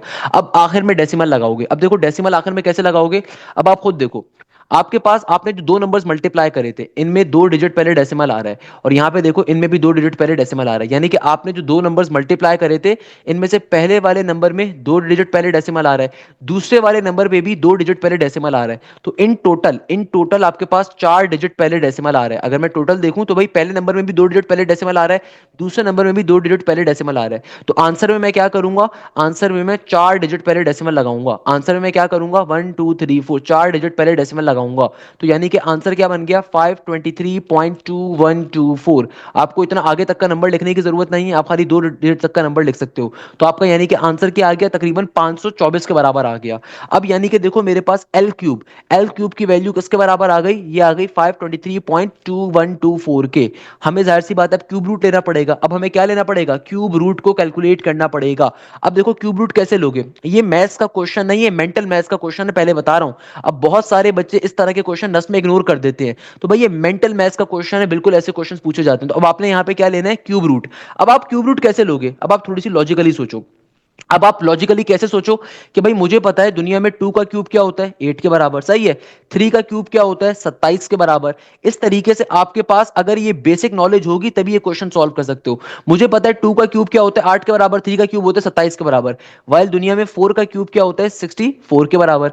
फाइव का क्यूब क्या होता है, 125 के बराबर। अभी तक यानी कि इसके आसपास का नंबर तो नहीं है। अच्छा भाई मुझे पता है कि दुनिया में सिक्स का 16 के बराबर। While on the other hand हमारे पास सेवन का क्यूब क्या होता है, सेवन का क्यूब होता है, जाहिर सी बात है हमारे पास किसके बराबर, 343 के बराबर, if I am not wrong. और हमारे पास जो एट का क्यूब होता है ना, एट का क्यूब ये किसके बराबर होता है, ये बराबर होता है 512 के। अब देखो अगर आपके पास बेसिक स्क्वायर्स और बेसिक क्यूब्स आपको क्लियर होंगे तभी ये क्वेश्चन सॉल्व होगा। क्योंकि देखो आपने फाइनली अपनी लेंथ की वैल्यू तो निकाल ली, आपके पास एल क्यूब की वैल्यू आ रही है 523 के बराबर। हमें क्या चाहिए, हमें तो एल की वैल्यू चाहिए ना, तो अब आप क्यूब रूट लोगे। तो अब देखो आपके पास ये मेंटल मैथ्स का कॉन्सेप्ट है, कैसे, कि मुझे पता है कि देखो अब मैं डायरेक्टली बैठ कैलकुलेटर तो अलाउ नहीं है, तो कैसे सॉल्व करूंगा, तो क्यूब रूट ऑफ 523 क्या होगा। अब देखो मुझे पता है टू का क्यूब होता है 8 के बराबर, थ्री का क्यूब होता है 27 के बराबर, फोर का क्यूब है 64 के बराबर, फाइव का क्यूब क्या है 125, सिक्स का क्यूब है 216, 700 क्यूब है आपके पास 343, एट का क्यूब किसके बराबर होता है आपके पास 512 के। वाइल अगर मैं 9 का क्यूब करता हूं वो 729 होता है। यानी कि 9 का क्यूब क्या होता है, 9 का क्यूब होता है मेरे पास 729 के। तो मेरा जो आंसर आ रहा है वो क्या आ रहा है, 523.212 के। तो ये नंबर किसके करीब तरीन है, ये नंबर 8 के क्यूब के करीब तरीन है ना। तो यानी कि 523 का जब आप क्यूब रूट लोगे तो आपका आंसर 8 पॉइंट समथिंग कुछ आएगा। तभी इस क्वेश्चन का करेक्ट आंसर क्या होगा, 8 पॉइंट समथिंग वाला। तो करेक्ट आंसर क्या होगा, 8 पॉइंट समथिंग वाला। क्योंकि देखो 5 का क्यूब नहीं हो सकता, 5 का क्यूब नहीं हो सकता, 6 का क्यूब नहीं हो सकता, 9 का क्यूब नहीं हो सकता। मेरा जो आंसर आ रहा है वो किसके करीब तरीन आ रहा है, 8.06 के। तो ये इस क्वेश्चन की लॉजिक थी। भाई ये क्वेश्चन बहुत सिंपल था, खाली इसकी जो कैलकुलेशन थी ये टफ होगी। ये क्वेश्चन दिखने में बहुत सिंपल है, क्वेश्चन लिटरली बहुत सिंपल है, अगर कैलकुलेटर अलाउ होगा तो आप 2 सेकंड में कर सकते हो। मगर नस के टेस्ट में कैलकुलेटर अलाउ नहीं होता ना भाई, यही तो डिफिकल्टी लेवल है। तो भाई अगर आप मुझसे तालीम हासिल कर रहे हो, फायदा क्या होता है, आपको एक एक ट्रिक, एक एक कैलकुलेशन हम कैलकुलेटर के बगैर सॉल्व करवाते हैं। एक एक चीज आपको कैलकुलेटर के बगैर पढ़ाई जाती है, ताकि आप इस तरह के क्वेश्चन के लिए बहुत अच्छी तरीके से प्रिपेयर हो सको। आपको बेजिस के अंदर एक जितनी कैलकुलेशन कवर करवाई जाती है सारी कैलकुलेटर बगैर होती है। तो भाई इस क्वेश्चन की लॉजिक ही क्या थी, कि देखो एग्जामिनर आपसे क्या कह रहा था, लॉजिक समझ लो इस क्वेश्चन की। एग्जामिनर कह रहा था कि भाई तुम्हारे पास जो स्फीयर का वॉल्यूम है ना, वो बराबर है क्यूब के वॉल्यूम के। अब उसने आपको स्फीयर का रेडियस दिया हुआ है, मगर क्यूब की लेंथ नहीं दी, वो निकालनी है मुझे। तो भाई यहां पे जो असल लॉजिक है इस क्वेश्चन के अंदर वो यही है कि आप कैलकुलेशन कैसे कर रहे हो, दैट्स द लॉजिक हियर। और ये लॉजिक आपके पास कोई इतनी डिफिकल्ट नहीं है, बेसिक मैथ्स है यार, बेसिक मैथ्स है, चौथी जमात में पढ़ाई जाती है। तो भाई ये आपको देखने में मुश्किल लग रही होगी, बट बिलीव ये मेंटल मैथ्स है। ये आप बहुत सी जगहों पे मेंटल मैथ्स कर। अच्छा यहां पे हमने देखो काम क्या करा, सबसे पहले आपने नंबर के ऊपर में तमाम वैल्यूज को प्लॉट करा। हमें पता है स्फीयर का वॉल्यूम क्या होता है, ये होता है 4/3 पाई आर क्यूब। तो आपको आर की वैल्यू गिवन है, तो 5 का क्यूब 125 हो गया। तो पहले मैंने इन टर्म्स को सिंप्लीफाई कर लिया, डेसिमल वाली वैल्यू को भी नहीं करा, पहले मैंने इन टर्म्स को सिंप्लीफाई कर दिया। 4/3 को 125 से मल्टीप्लाई करा, तो ऑब्वियसली मेरे पास आंसर आ गया 166.66 के। मैंने आपके सामने आपको बेसिक कैलकुलेशन सारी करके दिखाई है, सही है। फिर आपके पास जो भी आंसर आया 166.66, इसको आपने 3.142 से मल्टीप्लाई करवाया। मैंने आपको एक छोटी सी लॉजिक दी कि देखो यहाँ पे भी डेसिमल के बाद दो नंबर है, यहाँ पे भी दो नंबर को लो, ज्यादा आगे जाने की जरूरत नहीं है। अब देखो डेसिमल प्लेस जो कैलकुलेशन होती है ना, हमेशा याद रखिएगा सबसे इंपॉर्टेंट कॉन्सेप्ट है, डेसिमल प्लेस कैलकुलेशन सिंपल तरीके से होती है, जैसे कि नॉर्मल कैलकुलेशन कंडक्ट होती है, सेम तरीके से डेसिमल प्लेस कैलकुलेशन होती है। हमेशा एंड में डेसिमल लगाते हो। आपने पहले जिन दो नंबर्स को मल्टीप्लाई करवाना है तो उनको आपस में मल्टीप्लाई करवाना है, मल्टीप्लाई करवा के आंसर निकालना है। फिर आपने देखना होता है कि भाई इन नंबर्स में डेसिमल कहां आ रहा था, पहले वाले नंबर में दो डिजिट पहले डेसिमल आ रहा था, दूसरे नंबर में भी दो डिजिट पहले डेसिमल आ रहा था। तो इन टोटल मेरे पास चार डिजिट पहले डेसिमल आ रहा है इन टोटल। तो मैं आंसर में चार डिजिट पहले डेसिमल लगाया, तो मेरे पास एल क्यूब की वैल्यू यानी कि इस कंप्लीट सॉल्यूशन इक्वेशन की वैल्यू किसके बराबर आ गई 523.2124 के। अब ये मेरे पास एल क्यूब की वैल्यू आई है, मुझे एल की वैल्यू चाहिए, लेंथ की वैल्यू चाहिए, तो आप क्यूब रूट लोगे। अब आप खुद सोचो ना, अब आप खुद सोचो 523 किसके क्यूब के करीब तरीन है? भाई मुझे पता है कि मेरे पास 6 का जो क्यूब होता है, 6 का जो हमारे पास क्या होता है, 6 का जो क्यूब होता है वो क्या होता है, 6 का क्यूब मेरे पास होता है 216, तो वो तो नहीं बन रहा। सिमिलरली 7 का जो क्यूब होता है वो 343 होता है, वो भी नहीं फॉर्म हो रहा। हाँ मुझे ये बात मालूम है कि 8 का जो क्यूब होता है वो 512 होता है, और 9 का जो क्यूब होता है मेरे पास वो होता है 729। तो ये जो नंबर है ये 9 के क्यूब और 8 के क्यूब पे करीब तरीन है। किसके ज्यादा करीब है? अब आप खुद देखो ना, 523 किसके ज्यादा करीब है? भाई ये 512 के बहुत ज्यादा करीब है ना, तो इसका मतलब मेरा जो आंसर होगा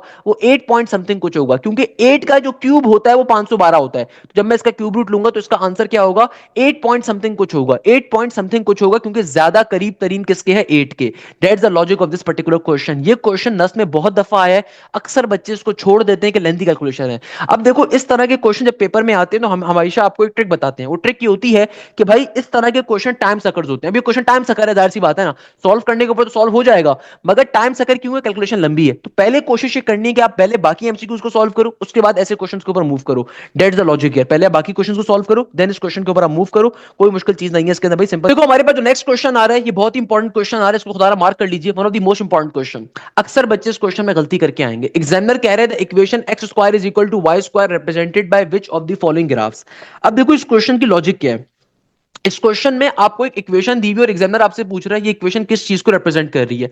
अब देखो मैं इसीलिए बच्चों से कहता हूं कि भाई आपकी एप्टीट्यूड के अंदर आपको बहुत तरीके से तैयारी करनी होती है, क्योंकि आपको नहीं पता कहीं से भी क्वेश्चन आ सकता है। अब अक्सर बच्चे यहां पे ब्लैंक कर जाएंगे, क्योंकि बहुत दफा हमारे पास पेपर्स में ग्राफ का क्वेश्चन आ जाता है कि आपको ग्राफ गिवन है, बताइए इसकी इक्वेशन क्या है। इतना मुश्किल नहीं होगा, आपके लेवल के ऊपर आपको चंद बुनियादी बातें ग्राफ्स के बारे में मालूम होनी चाहिए। अगर मालूम होंगी तो आप उसको इजीली सॉल्व कर सकते हो। तो मैंने देखो आपको चंद बातें बताई थी। वैसे इस क्वेश्चन को दो तरीकों से सॉल्व कर सकते हो। एक तरीका तो बहुत सिंपल है और दूसरा तरीका थोड़ा सा लॉजिकल है, मगर वो आपको काफी सारे क्वेश्चन में हेल्प करेगा। तो मैं आपको दोनों तरीके पढ़ा देता हूं। अब देखो ये क्वेश्चन में एग्जामिनर क्या कह रहा है, तुम्हारे पास इक्वेशन आ रही है x square is equal to Y square. वैसे तो ये क्वेश्चन बड़ा सिंपल है, किस तरीके से कि देखो अगर मैं प्लस के वाई स्क्वायर को दूसरी तरफ भेजूंगा तो ये बन जाएगा एक्स स्क्वायर माइनस का वाई स्क्वायर इक्वल टू 0। अब मुझे ये बात मालूम है कि कभी भी दुनिया में कोई भी इक्वेशन गिवन हो उसका कोई ना कोई ग्राफ होता है। आपको ये बात मालूम होनी चाहिए, मैथ्स के अंदर कोई भी जो इक्वेशन होती है उसका कोई ना कोई पर्टिकुलरली ग्राफिकल फॉर्म होती है। इनफैक्ट मैं तो अक्सर बच्चों को रिप्रेजेंट करता हूं, एक बड़ी मजे की वेबसाइट है डेस्मॉस के नाम से ना, कि यहां पे जाके अक्सर गेमें खेला करो। डेस्मॉस के ऊपर इक्वेशंस को लिखो, आपके पास ग्राफ्स बनने स्टार्ट हो जाएंगे। तो जिस तरह आप पबजी शब्जी खेलते हो ना, वैसे ही अगर आप डेस्मॉस की वेबसाइट पे जाके इक्वेशन लिखोगे आपके पास डिफरेंट किस्म के कर्व्स बनना स्टार्ट हो जाएंगे, ग्राफ्स बनना स्टार्ट हो जाएंगे। तो बड़े मजे की चीज होती है। अब देखो मेरे पास जो इक्वेशन आ रही है, इसको स्टार्ट करने से पहले दो बातें ध्यान में रखो। पहले नंबर के ऊपर, दुनिया के अंदर कोई भी आपके पास जो लीनियर इक्वेशन होती है, दुनिया में कोई भी जो लीनियर इक्वेशन होती है ये रिप्रेजेंट करती है स्ट्रेट लाइन को। दुनिया में कोई भी जो लीनियर इक्वेशन होती है किसको रिप्रेजेंट करती है? ये रिप्रेजेंट करती है स्ट्रेट लाइन को। यानी कि अगर इक्वेशन के अंदर वेरिएबल की हाईएस्ट पावर 1 है तो हमेशा स्ट्रेट लाइन फॉर्म होगी। दूसरे नंबर के ऊपर, अगर इक्वेशन सिंपल क्वाड्रेटिक आ रही है तो ये इक्वेशन रिप्रेजेंट करती है, यानी कि एक्स स्क्वायर वाई स्क्वायर में से अगर कोई एक वैल्यू एग्जिस्ट कर रही है तो ये रिप्रेजेंट करती है पैराबोलिक कर्व को। यानी कि भाई कभी भी आपके पास सिंपल क्वाड्रेटिक इक्वेशन आ रही है तो आपका कर्व कैसा होता है? पैराबोलिक। तीसरी सबसे इंपॉर्टेंट बात, अगर कभी भी इक्वेशन के अंदर कांस्टेंट की वैल्यू बराबर हो 0 के, इसका मतलब होता है कि आपका जो ग्राफ है, आपकी जो लाइन है, आपका जो कर्व है वो ओरिजिन से पास कर रहा था।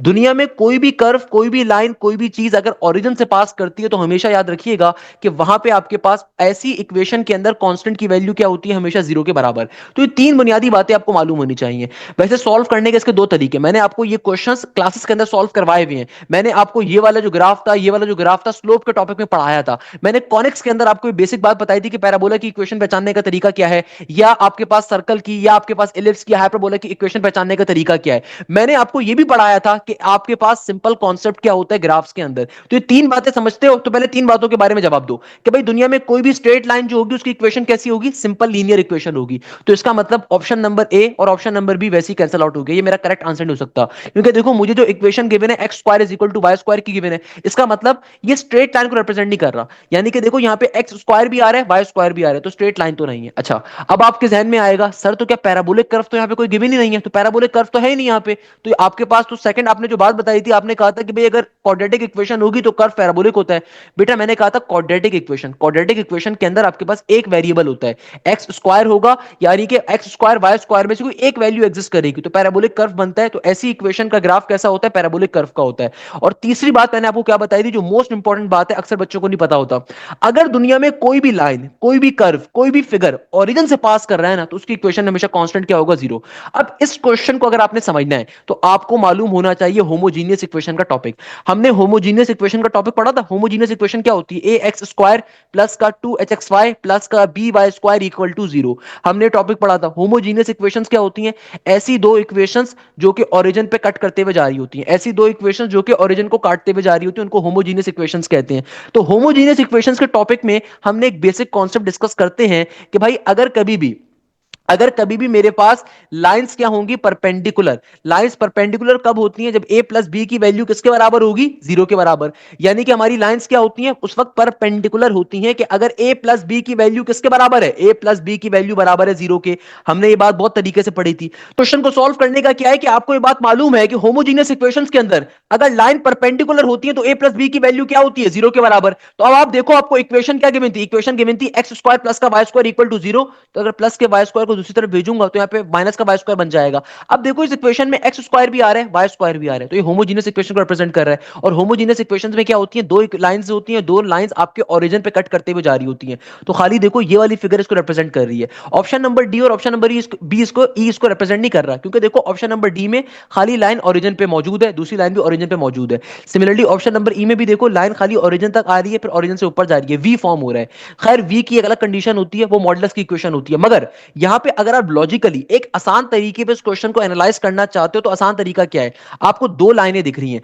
दो लाइनें किस टॉपिक के अंदर होती हैं, होमोजीनियस इक्वेशंस के अंदर हम पढ़ते हैं होमोजीनियस लाइंस के बारे में, कि होमोजीनियस लाइंस क्या होती हैं, ऐसी दो लाइंस जो कि ओरिजिन पे कट करते हुए ओरिजिन पे इंटरसेक्ट करते हुए जा रही होती हैं। और होमोजीनियस लाइंस के अंदर एक कंडीशन होती है कि अगर a प्लस बी की वैल्यू बराबर है जीरो के, तो इसका मतलब लाइंस क्या होंगी, परपेंडिकुलर। साफ तौर पर देख रहे हैं लाइंस परपेंडिकुलर है। दूसरे नंबर के ऊपर कांस्टेंट भी जीरो के बराबर है, क्योंकि x square minus y square equal to zero के अंदर कोई कांस्टेंट एग्जिस्ट नहीं कर रहा। इसका मतलब क्या हो गया कि लाइंस होमोजीनियस है।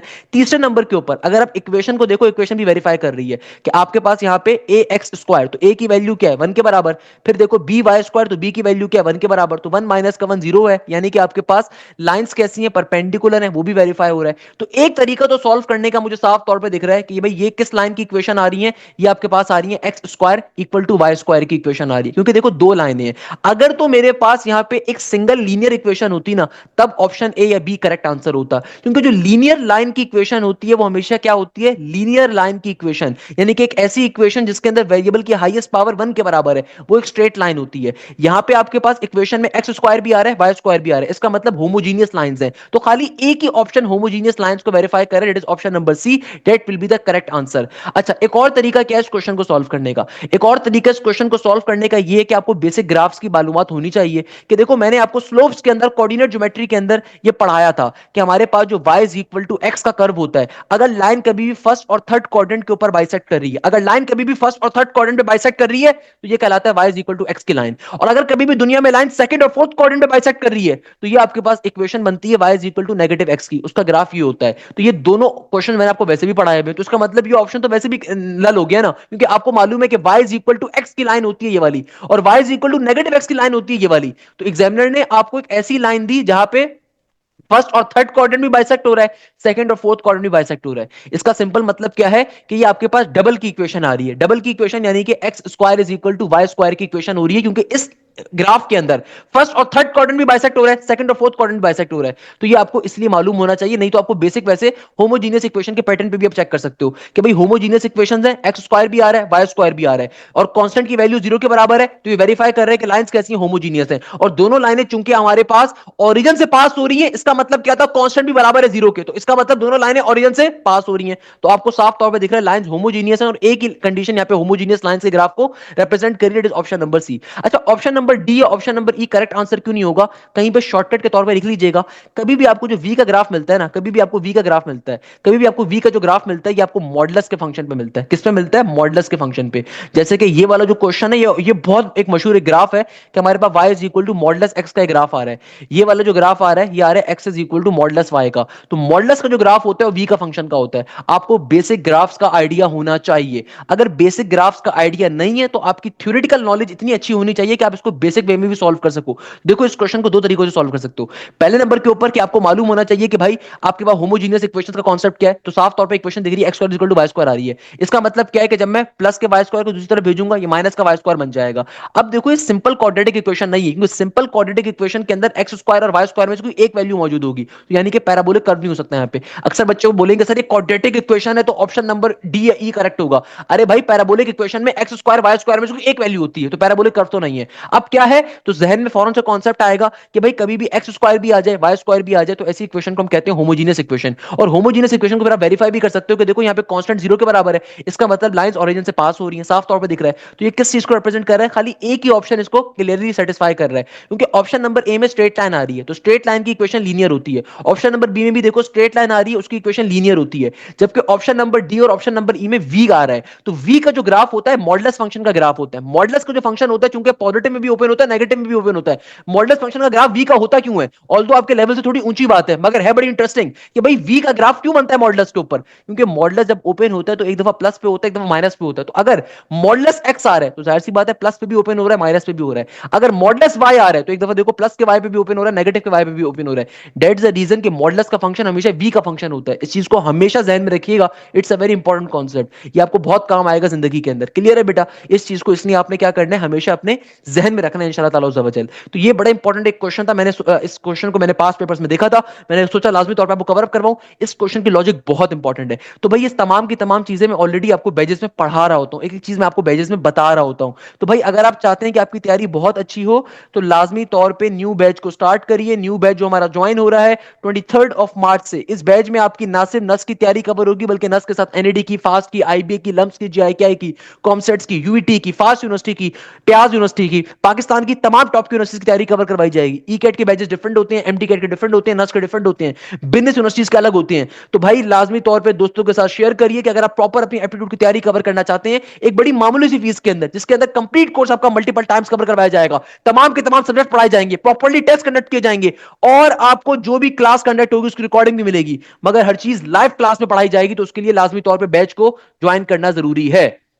अच्छा बेटा अब देखो हमारे पास जो नेक्स्ट क्वेश्चन आ रहा है ना, ये बहुत इंपॉर्टेंट क्वेश्चन है। इस क्वेश्चन की लॉजिक क्या है, if a point a3, 5 is located on a circle in the coordinate plane, the center of a circle is at the origin, which is the following point must lie outside the circle।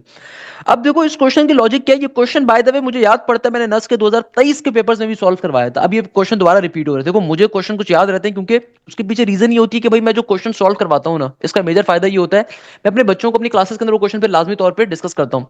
अब देखो ये जो question आ रहा है ना, ये question इतना important क्यों है, एग्जामिनर यहाँ पे एक लॉजिक को पूछ रहा है। एग्जामिनर कह रहा है एक पॉइंट है 3,5, अगर वो सर्कल के ऊपर लोकेट कर रहा है, if a point A 3,5 is located on a circle in the coordinate plane and the centre of a circle is at the origin. Origin का क्वेश्चन है, यानी कि भाई तुम्हारे पास जो सर्कल आ रहा है वो सर्कल आ रहा है ओरिजिन का, और एक पॉइंट है और वो पॉइंट कहां है, सर्कल के ऊपर कहीं पे लाई कर रहा है, यहाँ पे लेट सपोज 3,5 के ऊपर। तो एग्जामिनर कह रहे हैं विच of the following point must lie outside the circle. अब देखो एग्जामिनर कह रहे हैं कि यहाँ पे ऐसा कौन सा पॉइंट है जो सर्कल से बाहर लाई करेगा, यानी कि लेट सपोज मैं कहता हूं कि वो पॉइंट आ रहा है मेरे पास किसके बराबर, ये एक्स कॉमा वाई का वो पॉइंट है। अब एग्जामिनर कह रहे हैं कौन सा ऐसा पॉइंट है सर्कल के बाहर लाई करेगा। अब देखो इसकी लॉजिक क्या है, हम सबसे पहले इस क्वेश्चन में क्या करेंगे, आपको चूंकि एग्जामिनर ने बताया हुआ है कि सर्कल का सेंटर कहां पर है, ओरिजिन के ऊपर है, तो भाई मैं सबसे पहले यहां से लेके यहां तक का एक डिस्टेंस निकाल लूंगा और फिर मैं चेक करूंगा कि भाई जाहिर सी बात है मैं ओरिजिन से लेके इस पॉइंट तक का जो सर्कल पे लाई कर रहा है उस तक का डिस्टेंस निकाल लूंगा, जो कि दर हकीकत मेरा रेडियस भी होगा। नॉर्मल सी बात है वो क्या होगा, मेरा रेडियस भी होगा। उसके बाद मैं सिंपल तरीके से यहाँ पे क्या चेक करूंगा, मैं चेक करूंगा x square plus y square equal to are square, यानी कि मैं इन चारों पॉइंट्स को फिर बारी बारी एक्स और वाई में प्लॉट करूंगा, और जिसका answer greater than the radius आएगा इसका मतलब वो सर्कल के बाहर लाई कर रहा होगा। जाहिर सी बात है ना, अगर मैं पॉइंट्स को बारी बारी इन चारों पांचों पॉइंट्स को बारी बारी मैं पर्टिकुलरली सर्कल की इक्वेशन पे डालता हूं, चूंकि रेडियस की वैल्यू मेरे पास आ चुकी होगी, तो जिसका भी आंसर मेरे पास ग्रेटर देन द रेडियस आएगा इसका मतलब वो पॉइंट सर्कल से बाहर लाई कर रहा होगा, तभी तो उसका डिस्टेंस क्या होगा, ज्यादा होगा, तभी तो पॉइंट बाहर एग्जिस्ट कर रहा होगा। क्योंकि याद रखिएगा दुनिया का एक बेसिक असूल है, हमने सर्कल्स के टॉपिक के अंदर इस लॉजिक को डिस्कस भी किया था, अगर कोई पॉइंट सर्कल के बाहर लाई करता है तो जब आप उस पॉइंट को सर्कल की इक्वेशन में डालते हो, अगर तो आपके पास कोई पॉइंट सर्कल के बाहर लाई कर रहा है तो अगर मैं उस पॉइंट को सर्कल की इक्वेशन में डालूंगा तो आंसर ग्रेटर देन 0 होना चाहिए, सही है। वाइल अगर कोई पॉइंट सर्कल पे लाई कर रहा है तो आंसर इक्वल टू 0 होना चाहिए, और अगर कोई पॉइंट पॉइंट सर्कल के अंदर लाई कर रहा है तो आंसर लेसर देन 0 होना चाहिए। ये लॉजिक आपको याद आनी चाहिए, आ रही है ना कि हमने ये लॉजिक डिस्कस करी हुई है, तो एग्जामिनर यहां पे यही बात कर रहा है। तो भाई देखो सबसे पहले नंबर के ऊपर हम क्या कैलकुलेट करते हैं, सबसे पहले नंबर के ऊपर हम कैलकुलेट कर लेते हैं अपने रेडियस के पॉइंट को। तो भाई मुझे चूंकि सर्कल के ऊपर एक पॉइंट अभी गिवन है और मुझे बताया हुआ सेंटर क्या है 0,0 के बराबर, तो मैं सिंपल तरीके से एक मेरा पॉइंट आ गया 0,0 का, एक पॉइंट है 3,5 का, तो मैं डिस्टेंस फॉर्मूला अप्लाई करके रेडियस निकाल लेता हूं। तो पहले वाले पॉइंट को मैंने x1 y1 कंसीडर कर लिया, दूसरे वाले पॉइंट को मैंने x2 y2 कंसीडर कर लिया, और हमें पता है कि डिस्टेंस यानी कि रेडियस निकालने का फॉर्मूला क्या होता है x2 माइनस का x1, तो ये बन जाएगा 3 माइनस का 0 का होल स्क्वायर, आगे आ जाएगा बेटा सिंपल y2 माइनस y1 का होल स्क्वायर, तो it should become y 5 minus का 0 का होल स्क्वायर, तो 3 का स्क्वायर होता है 9 के बराबर, और आगे आ जाएगा 5 का स्क्वायर इट इज 25, तो 9 प्लस का 25, 25 में 9 का इजाफा करोगे तो जाहिर सी बात है क्या बनेगा 34, तो यानी कि रेडियस की वैल्यू क्या आ गई 34 के बराबर, यानी कि r किसके बराबर आ गया 34 के बराबर, r किसके बराबर आ गया 34 के। अब चूंकि एग्जामिनर ने कहा है कि सर्कल का सेंटर ओरिजिन के ऊपर है, तो मुझे पता है कि मेरी इक्वेशन क्या होगी, मुझे पता है कि भाई मेरी इक्वेशन किसके बराबर होगी, सर्कल की इक्वेशन क्या बन जाएगी x square plus y square equal to are square, तो भैया देखो x square plus y square it is radius की वैल्यू क्या आई है अंडर रूट 34 के बराबर, तो आर स्क्वायर क्या बन जाएगा भाई, आर की वैल्यू है 34 के बराबर, तो स्क्वायर रूट को कैंसिल आउट कर देगा, तो मेरे पास सर्कल की इक्वेशन क्या फॉर्म हो गई x square plus y square equal to 34। तो ये वाला जो काम है ये आपने सबसे पहले नंबर के ऊपर करना है कि भाई आपको चूंकि सर्कल के ऊपर एक पॉइंट गिवन है, देखो लॉजिक को अगेन समझो, आपको अभी सारी बातें भूल जाओ, आपको सर्कल के ऊपर एक पॉइंट गिवन है, आपको सर्कल का सेंटर पता है, आपने सबसे पहले रेडियस निकाल लिया, इससे आपके पास सर्कल की जो इक्वेशन फॉर्म हो गई वो ये आ गई x square plus y square equal to के बाद 34 के बराबर। अब देखो आपसे एग्जामिनर पूछ क्या रहा है, एग्जामिनर कह रहा है कि भाई सर्कल के बाहर जो पॉइंट लाई कर रहा है ना वो कौन सा होगा, सर्कल के बाहर जो पॉइंट लाई कर रहा है, तो भाई हम लोगों ने अपनी सर्कल की इक्वेशन निकाल ली, अब आपने करना क्या है, आपने बारी बारी इन पॉइंट्स को उठा के इस एक्स और वाई की जगह पे प्लॉट करना है, जिसकी भी वैल्यू आपके पास एक्स के अंदर और वाई के अंदर जब आप वैल्यू को प्लॉट करते हो जिसके ऊपर भी आपका आंसर ग्रेटर देन 34 आएगा ना, इसका मतलब वो सर्कल के बाहर लाई कर रहा है, अगर इक्वल टू 34 आ गया इसका मतलब वो ऑन दी सेंटर लाई कर रहा है, और अगर लेसर देन 34 आ गया इसका मतलब आपके पास वो इनसाइड दी सर्कल लाई कर रहा है। बेसिक लॉजिक है भाई, सर्कल के अंदर भी हमें बात पढ़ते हैं ना, सर्कल की टॉपिक के अंदर मैंने आपको कंडीशन पढ़ाई थी कि आपको कभी भी पॉइंट गिवन होता है और एग्जामिनर पूछता है कि पॉइंट सर्कल के अंदर लाई कर रहा है बाहर लाई कर रहा है या ऑन दी सर्कल लाई कर रहा है, तो आप पॉइंट को उठा के सर्कल की इक्वेशन में डालते थे, अगर आपका आंसर ग्रेटर देन 0 आ जाता है इसका मतलब ही क्या होता है कि सर्कल जो पॉइंट है ये पॉइंट सर्कल के बाहर लाई कर रहा है, अगर इक्वल टू 0 आ जाता है इसका मतलब होता है ऑन दी सर्कल, और अगर आपका आंसर लेसर देन 0 आ जाता है इसका मतलब है आपके पास इनसाइड दी सर्कल लाई कर रहा है, तो हम यहां पे भी यही काम करेंगे। तो भाई इन तमाम पॉइंट्स में से सबसे बड़ा पॉइंट जो मुझे दिख रहा है वो आपके पास ऑप्शन नंबर ई का है या ऑप्शन नंबर ए का है, चेक कर लेते हैं बारी बारी, नॉट श्योर। सब भाई अगर मैं पहले वाले पॉइंट को चेक करूं तो ये बन जाएगा 1 का स्क्वायर 1 और 6 का स्क्वायर क्या होता है 36, तो मुझे साफ तौर पे दिख रहा है 1 प्लस का 36 क्या होगा, ये 37 होगा, और 37 कैसा नंबर है 34 से बड़ा है, यानी कि ये वाला जो पॉइंट है जब मैंने 1,6 के पॉइंट को रखा तो आंसर ग्रेटर देन 34 आ रहा है, इसका मतलब ये वाला जो पॉइंट है ये आउटसाइड सर्कल लाई कर रहा है, it can be the possible answer.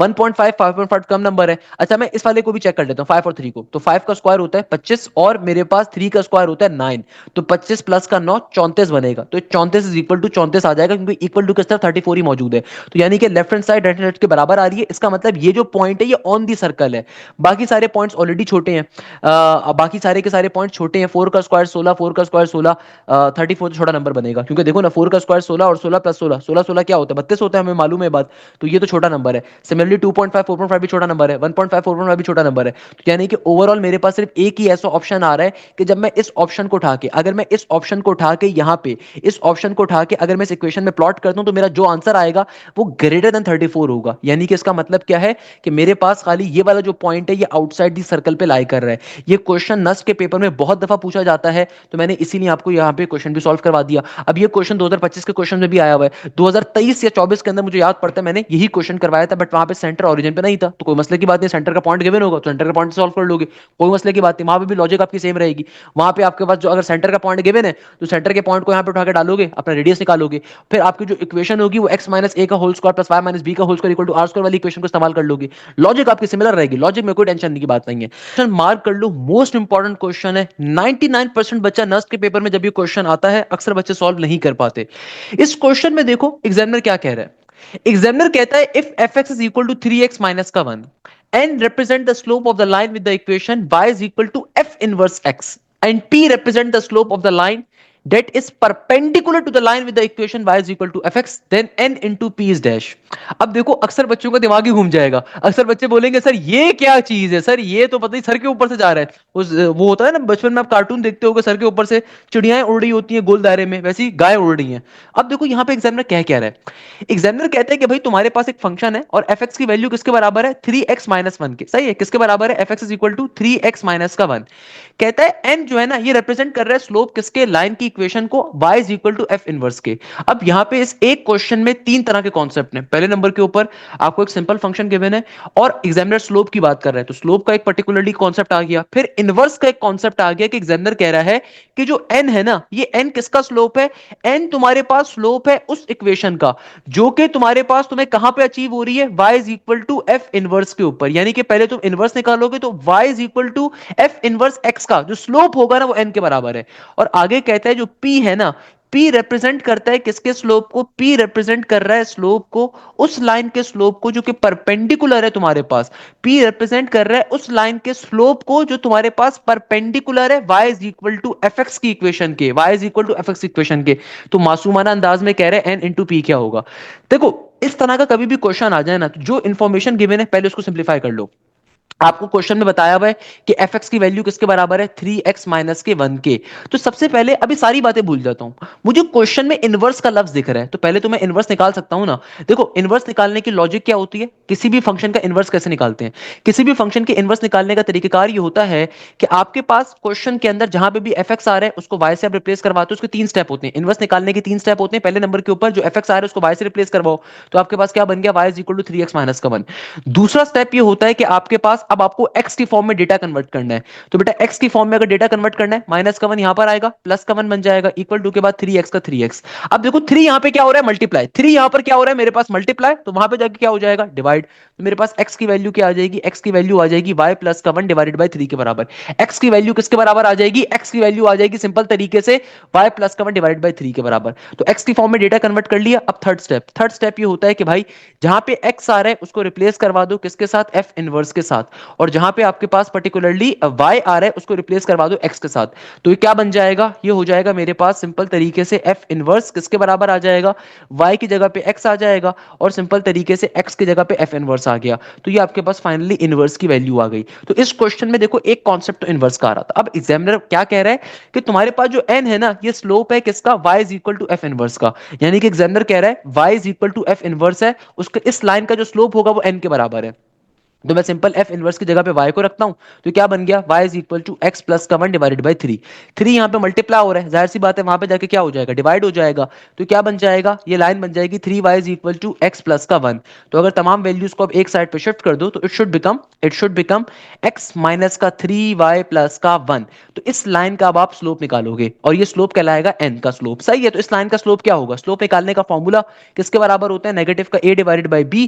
तो नेगेटिव का साइन फॉर्मूले का a की वैल्यू बराबर है x का कोफिशिएंट, x का कोफिशिएंट क्या है, कुछ भी नहीं है तो 1 होगा, और b कहते हैं y के कोफिशिएंट को नेगेटिव के 3 के ऊपर, तो नेगेटिव नेगेटिव कैंसिल आउट हो गया। तो मेरे पास स्लोप की वैल्यू क्या आ गई, 1 डिवाइडेड बाई 3 के बराबर। ये जो स्लोप आया है ये आपके पास क्या आया है, y is equal to f inverse का, और ये n के बराबर था। तो भाई देखो दोबारा लॉजिक समझ लो, लॉजिक बड़ी इंटरेस्टिंग है। एग्जामिनर कह रहा था कि तुम्हारे पास जो पहली वाली लाइन है ना वो बेसिकली क्या है, y is equal to f inverse. तो आपको एक फंक्शन एफ एक्स गिवन था, आपने उसका पहले इनवर्स निकाला और फिर उसको y के बराबर इक्वेट करवा दिया और वहां से आपने स्लोप कैलकुलेट कर लिया और ये स्लोप आ गया n के बराबर। आगे एग्जामिनर मासूमियत से क्या कह रहा था, आगे एग्जामिनर कह रहा था and p represent the slope, and p represent the slope of a line that is perpendicular to the line with the equation y is equal to fx।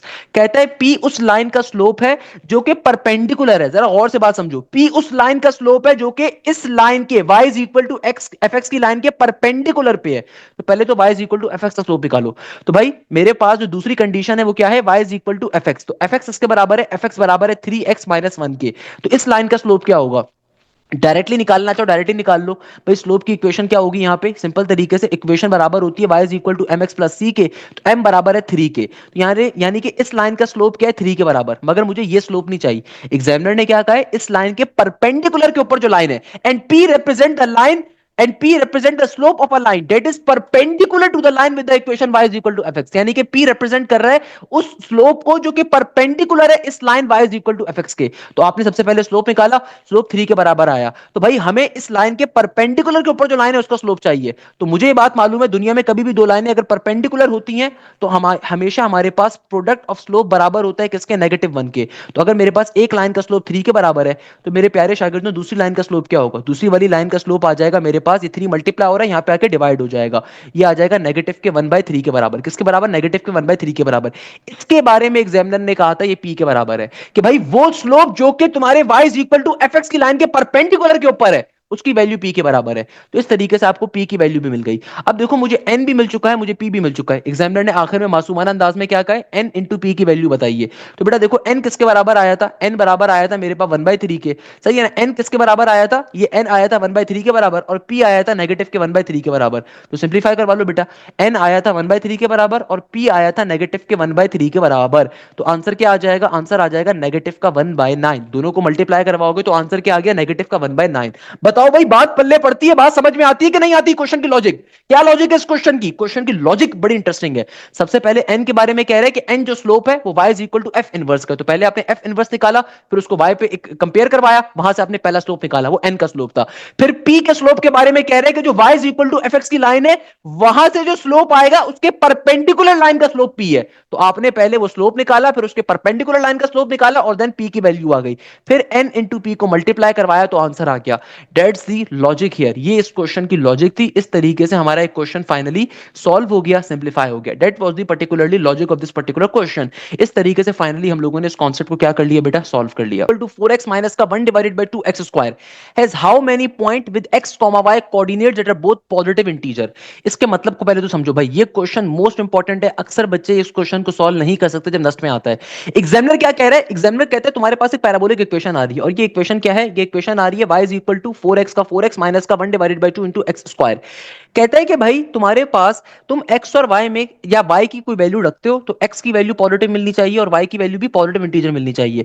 यानी कि तुम y या x में जब तुम पॉजिटिव इंटीजर डालते हो तो तुम्हें दूसरी वैल्यू भी क्या मिलनी चाहिए, पॉजिटिव इंटीजर। पॉजिटिव इंटीजर का मतलब क्या है, जीरो से बड़े नंबर, यानी कि 1 2 3 4 5 6, सही है ना, बात समझ में आ रही है। तो एग्जामिनर कह रहे हैं इस इक्वेशन के ऊपर तुम्हें कितने पॉजिटिव इंटीजर अचीव हो सकते हैं, तो इसको चेक करना पड़ेगा मैनुअली, ये डायरेक्टली तुक्के मार के नहीं हो सकता। कैसे कि देखो पहले तो अगर मैं इस इक्वेशन को सिंप्लीफाई करवाऊं तो मुझे साफ तौर पे दिख रहा है 4x के नीचे कुछ भी नहीं है तो 1 है, तो आप यहाँ पे क्रॉस मल्टीप्लीकेशन करवा दो, नीचे वाली टर्म नीचे मल्टीप्लाई हो जाएगी, 4 2 8x बन गया माइनस का 1 इंटू एक्स स्क्वायर का एक्स स्क्वायर इट इज, ये 2 देखो यहाँ पे डिवाइड हो रहा है, वहां पे जाके मल्टीप्लाई हो जाएगा, सही है ना। चाहो तो कर लो, चाहो तो इसको एडिट रहने दो। तो यानी कि देखो मेरे पास ये इक्वेशन क्या बन गई, y is equal to 8x minus का एक्स स्क्वायर डिवाइडेड बाय 2, इस तरीके की फॉर्म में इसको रहने देते हैं।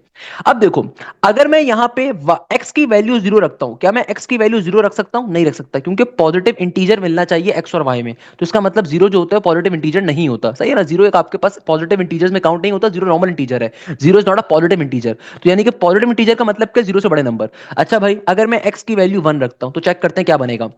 तो बेटा देखो इस इक्वेशन में जहां जहां x आ रहे हैं वहां पे जरा 1 डालो, क्या बन जाएगा, 8 इंटू 1, 8 1 8 ही होगा, माइनस 1 का स्क्वायर 1 होगा, नीचे डिवीजन में 2 आ गया, 8 में से 1 निकालोगे क्या बचेगा, 7 बचेगा, 7/2। 7/2 का मतलब क्या है, ये डेसिमल में नंबर आ रहा है, it is not a integer. तो यानी कि डेसिमल में नंबर आ रहा है तो ये मेरा करेक्ट आंसर नहीं हो सकता। अच्छा भाई अगर मैं लेट सपोज x की वैल्यू 2 डालता हूं तो क्या बन जाएगा, ये हो जाएगा y इज इक्वल टू 8 2 16 और माइनस 2 का स्क्वायर 4 होता है, नीचे डिवीजन में 2, 16 में से 4 निकालोगे क्या बचता है 12, 12 डिवाइडेड बाय 2, जाहिर सी बात है किसके बराबर आएगा, 6 के बराबर। यानी कि जब मैंने x की वैल्यू 2 डाली तो y की वैल्यू 6 मिली, यानी कि देखो पॉजिटिव इंटीजर मिल रहा है, तो यानी कि एक पॉइंट तो इसके ऊपर मुझे मिल रहा है। ओके मुझे पता चल गया कि भाई एक मेरे पास वैल्यू तो आ रही है। ओके आगे चेक करते हैं, अगर मैं x की वैल्यू 3 डालता हूं तब क्या होगा, बेटा देखो 8 इंटू 3 किसके बराबर होता है, 24 के, माइनस 3 का स्क्वायर 9 होता है और नीचे डिवीजन में 2 का 2, तो 24 में से अगर 9 निकालोगे तो क्या बचेगा, 24 में से 10 निकालूंगा तो 14, 9 निकाल रहा हूं तो 15 बचेंगे, तो 15 डिवाइडेड बाय 2, 15 डिवाइडेड बाय 2 भी कैसा नंबर है, डेसिमल में, तो यहां से भी आपको पॉजिटिव इंटीजर नहीं मिल रहा। ओके अगर मैं x इज इक्वल टू 4 पे चेक करता हूं तो भाई साफ तौर पे दिख रहा है 4 4 जार 16 हो जाएगा, और आगे क्या हो जाएगा, इस इक्वेशन को साथ साथ देखो भाई, 4 8 जार क्या हो जाएगा, 4 इंटू 8, सॉरी हम x की वैल्यू 4 रखने हैं ना, आई एम सॉरी, x की वैल्यू जब मैं 4 रख रहा हूं तो 8 4 jar is 32, 8 4 jar is 32, minus का साइन और 4 का स्क्वायर क्या हो गया 16, नीचे डिवीजन में 2 का 2, 32 में से अगर 16 माइनस करोगे 16 ही बचता है, नीचे 2 का 2 आ गया, 2 के टेबल में 16 आता है, बिल्कुल आता है। तो यानी कि यहाँ पे देखो जब मैंने x की वैल्यू पॉजिटिव इंटीजर रखी तो आंसर में पॉजिटिव इंटीजर मिल रहा है, यानी कि 2 पॉइंट्स पे तो मिल रहा है। अच्छा भाई x की वैल्यू 5 पे रखने की जरूरत नहीं है, क्योंकि देखो मुझे एक पैटर्न समझ में आ गया कि अल्टरनेट के ऊपर आपको पॉजिटिव इंटीजर्स मिल रहे हैं, अल्टरनेट के ऊपर, यानी कि देखो 1 जब रखा तो मेरे पास कैसा आ रहा है, एक मेरे पास डेसिमल प्लेस वैल्यू आ रही है, सेकंड वाले के ऊपर पॉजिटिव इंटीजर मिल रहा है, फिर थर्ड वाले के ऊपर देखो अगेन डेसिमल में आ रहा है, तो यानी कि 5 के ऊपर ही मुझे डेसिमल का नंबर मिलेगा। रख के चेक करना चाहते हो आप चेक कर लो, अदरवाइज चेक करने की जरूरत नहीं है, पर चलो मैं करवा देता हूं कि भाई देखो 5 8 40 और -5 का स्क्वायर इज 25, साफ तौर पे दिख रहा है कि आपके पास क्या आएगा, 5 की सीरीज का नंबर आएगा और डिवाइडेड बाय जब 2 करोगे तो डेसिमल में नंबर बनेगा। मैं directly x is equal to 6 पे चेक कर लेता हूं। 8 6 क्या होता है, हम सबको पता है 8 इंटू 6 बराबर होता है किसके, 48 के, और 6 का स्क्वायर क्या होता है 36 के बराबर, नीचे डिवीजन में 2 का 2, तो देखो 48 में से 36 को अगर माइनस करोगे तो क्या बनेगा, 48 में से 36 को माइनस करोगे 12 बनेगा, और 12 2 के टेबल में आता है, तो यानी कि देखो 2 6 12 होता है, तो यानी कि जब मैंने x की वैल्यू 6 रखी तो मुझे y की भी वैल्यू 6 मिली। अच्छा, यानी कि मुझे तीसरा पॉइंट भी 3 पॉइंट्स तक के ऊपर तो ये आ रहा है। अब देखो अगर मैं अगेन अगर मैं x की वैल्यू 7 रखूंगा, डेसिमल में नंबर आएगा, रखने की जरूरत नहीं है। अगर मैं x इज इक्वल टू 8 रखता हूं तो अब देखो क्या होगा, अगर मैं x इज इक्वल टू 8 रखूंगा ना, तो यानी कि 8 8 क्या बन गया 64, माइनस का 8 का स्क्वायर, इस इक्वेशन को देखो, x की जगह पे 8 रखोगे तो 8 8 64 माइनस 8 का स्क्वायर अगेन 64 बन गया, नीचे डिवीजन में 2, तो आपके पास आंसर क्या आएगा 0। उसने क्या कहा था, पॉजिटिव इंटीजर आना चाहिए x में भी और y में भी। इसका मतलब क्या हुआ कि x इज इक्वल टू 8 के ऑनवर्ड जितने भी नंबर रखोगे ना, तो 0 आएंगे या फिर नेगेटिव आएंगे, आप खुद रख के चेक कर लो, आप 10 रख के चेक कर लो जरा। तो भाई 10 रख के अगर मैं चेक करता हूं, लेट्स सपोज मैं कहता हूं x इज इक्वल टू 10 है, तो 8 10 80 बनेगा, जबकि 10 का स्क्वायर 100 हो जाएगा, तो यानी कि नेगेटिव में चला जाएगा। तो यानी कि इसका मतलब क्या है, इस इक्वेशन के अंदर जब मैं वैल्यूज को प्लॉट करूंगा अप टिल 8 तक की वैल्यू जब मैं प्लॉट करूंगा ना, उसके बाद हो क्या रहा है, उसके बाद 8 से ऑनवर्ड 0 आएगा या फिर नेगेटिव इंटीजर आना स्टार्ट हो जाएगा। उसने पॉजिटिव इंटीजर कहा था, तो पॉजिटिव इंटीजर मुझे खाली किस किस पे मिल रहा है, पॉजिटिव इंटीजर जो आपको अचीव हो रहा है यहां पे, ये हो रहा है x इज इक्वल टू 2 के ऊपर, x इज इक्वल टू 4 के ऊपर, x इज इक्वल टू 6 के ऊपर, यानी कि सिर्फ 3 पॉइंट्स ऐसे हैं जहां पे पॉजिटिव इंटीजर मिलेगा। उसके बाद क्या होगा, अगर मैं 8 के ऊपर रखता हूं, x इज इक्वल टू 8 रखता हूं, तो मुझे 0 अचीव हो जाएगा, और अगर मैं उसके ऑनवर्ड कोई भी नंबर यहां पे प्लॉट करूंगा तो मुझे नेगेटिव का इंटीजर मिल रहा होगा। इसका मतलब करेक्ट आंसर किसके बराबर होगा, करेक्ट आंसर हमारे पास सिंपल तरीके से बराबर होगा किसके, 3 के, यानी कि करेक्ट आंसर क्या है 3 के बराबर। That's the logic of this particular question. इस तरीके से हमारा एक क्वेश्चन क्या हो गया, सॉल्व हो गया, क्वेश्चन हमारा सिंप्लीफाई हो गया, यानी कि करेक्ट आंसर क्या है 3 के बराबर। तो देखो इसको मैन्युअली सॉल्व करना पड़ेगा, कोई इसमें हार्ड एंड फास्ट चीज नहीं है, मुश्किल चीज नहीं है, सिंपल वे में आपने इसको मैन्युअली सॉल्व करना है। नेक्स्ट क्वेश्चन जो हमारे पास आ रहा है, अ वेरी इंटरेस्टिंग क्वेश्चन। इस क्वेश्चन में एग्जामिनर कहता है कि जो set 1 comma negative 1 comma iota comma negative iota, ये किस में क्लोज्ड हो। क्लोज का मतलब होता है कि अगर आप इस सेट के एलिमेंट्स के ऊपर ये ऑपरेशंस परफॉर्म करते हो तो आपको जो आंसर मिले वो इसी सेट में लाए करना चाहिए। अब देखो, अगर मैं इस सेट के अंदर कोई भी बाइनरी ऑपरेशन अगर इसमें क्लोज्ड है, तो क्लोज के मायने ये होते हैं कि भाई वो बाइनरी ऑपरेशन करने के ऊपर आपके पास जो आंसर आएगा वो इसी सेट का कोई एलिमेंट आएगा। फॉर एग्जांपल अगर मैं प्लस चेक करता हूं, तो बेटा देखो इस सेट के कोई भी दो एलिमेंट उठा लो, अगर मैं उनके ऊपर प्लस का बाइनरी ऑपरेशन करता हूं तो देखो आंसर क्या आ गया 0। 0 is not the part of this particular set. इसका मतलब प्लस का सिंबल या बाइनरी ऑपरेशन जो प्लस का है, एडिशन का है, वो इस पे क्लोज नहीं हो रहा। मल्टीप्लीकेशन को चेक करके जरा चेक करते हैं। अगर मैं कोई भी दो एलिमेंट उठाता हूं इस सेट के और उनको क्या करवाता हूं मल्टीप्लाई, तो 1 और -1 को अगर मैं मल्टीप्लाई करवाता हूं तो आंसर क्या आएगा -1। -1 इस सेट पे मौजूद है। सिमिलरली आप चाहो तो आयोटा और -1 को उठा के चेक कर लो, आंसर आएगा नेगेटिव का आयोटा, वो भी सेट में मौजूद है। आप नेगेटिव आयोटा आयोटा को उठाओगे तो क्या बनेगा, नेगेटिव का आयोटा स्क्वायर क्या होता है √-1, यानी कि सिंपल तरीके से अगर मैं क्या करता हूं, अगर मैं आयोटा को मल्टीप्लाई करवाता हूं नेगेटिव के आयोटा से, क्या बन जाएगा, आयोटा को नेगेटिव का आयोटा से मल्टीप्लाई करवाओगे तो क्या बन जाएगा, नेगेटिव का आयोटा स्क्वायर, और हमें पता है आयोटा स्क्वायर क्या होता है, आयोटा स्क्वायर होता है नेगेटिव का 1, तो नेगेटिव नेगेटिव क्या बन गया पॉजिटिव का 1, तो आपके सेट के अंदर मौजूद है। तो इसीलिए हमेशा याद रखिएगा फोर्थ रूट ऑफ यूनिटी का जो सिंबल होता है, फोर्थ रूट ऑफ यूनिटी जो होता है ये हमेशा मल्टीप्लीकेशन में क्या होता है, क्लोज होता है। Always remember this thing, fourth root of unity जो होता है किसमें क्लोज होता है, मल्टीप्लीकेशन के अंदर। इस तरीके से हमारा एक क्वेश्चन भी क्या हो गया, सॉल्व हो गया। ऑलवेज रिमेंबर दिस थिंग, ये क्वेश्चन रियल कॉम्प्लेक्स नंबर का बहुत पेपर में आता है, आपको मालूम होना चाहिए कि फोर्थ रूट ऑफ यूनिटी किसमें क्लोज होता है, मल्टीप्लीकेशन के ऊपर। क्यूब रूट ऑफ यूनिटी क्या होता है, 1 ओमेगा स्क्वायर वाला, सही है। फोर्थ रूट ऑफ यूनिटी क्या होता है, 1 -1 आयोटा नेगेटिव आयोटा वाला। तो भाई ये तमाम चीजें मैंने आपको ऑलरेडी पढ़ाई हुई हैं खुदारा। तो यहां पे फाइनली हमारे टॉप 10 एमसीक्यूज हमारे कवर अप होते हैं नर्स के पेपर्स के। आज के क्वेश्चंस बड़े हैवी थे, आज के क्वेश्चन बड़े इंटरेस्टिंग थे, तो भाई आपने लाजमी तौर पे इन तमाम के तमाम क्वेश्चंस की प्रैक्टिस करनी है। मैं बार बार आप बच्चों से एक बात कहता हूं कि बेटा देखो, आप जैसे भी तैयारी कर रहे हो कोशिश करो इस प्लेलिस्ट के क्वेश्चंस को लाजमी कवर अप करो। अपने दोस्तों के साथ शेयर करो। सेकंड नंबर के ऊपर अगर आपकी तैयारी कवर नहीं है तो लाजमी तौर पे आप न्यू बैच का हिस्सा बनिए। हमारा जो न्यू बैच है ये स्टार्ट हो रहा है 23 मार्च से। इस बैच की सबसे खास बात क्या है कि इस बैच में तमाम के तमाम सब्जेक्ट आपको लाइव क्लासेस के अंदर कवर करवाए जाएंगे। एक एक चीज आपको पाकिस्तान की टॉप की फैकल्टी एप्टीट्यूड की लाइव क्लासेस में पढ़ाएगी। हर सब्जेक्ट का सब्जेक्ट स्पेशलिस्ट टीचर होता है। ये मजाक नहीं होता कि एक बंदा मैथ्स भी पढ़ा रहा है, फिजिक्स भी पढ़ा रहा है, केमिस्ट्री भी पढ़ा रहा है और साथ साथ माशाल्लाह से बायो भी पढ़ा रहा है, ऐसा नहीं होता। सेकंड नंबर के ऊपर आपको तमाम की तमाम चीजें लाइव क्लासेस में कवर करवाई जाएंगी। आपको प्रॉपर्ली पास पेपर्स कवर करवाए जाते हैं।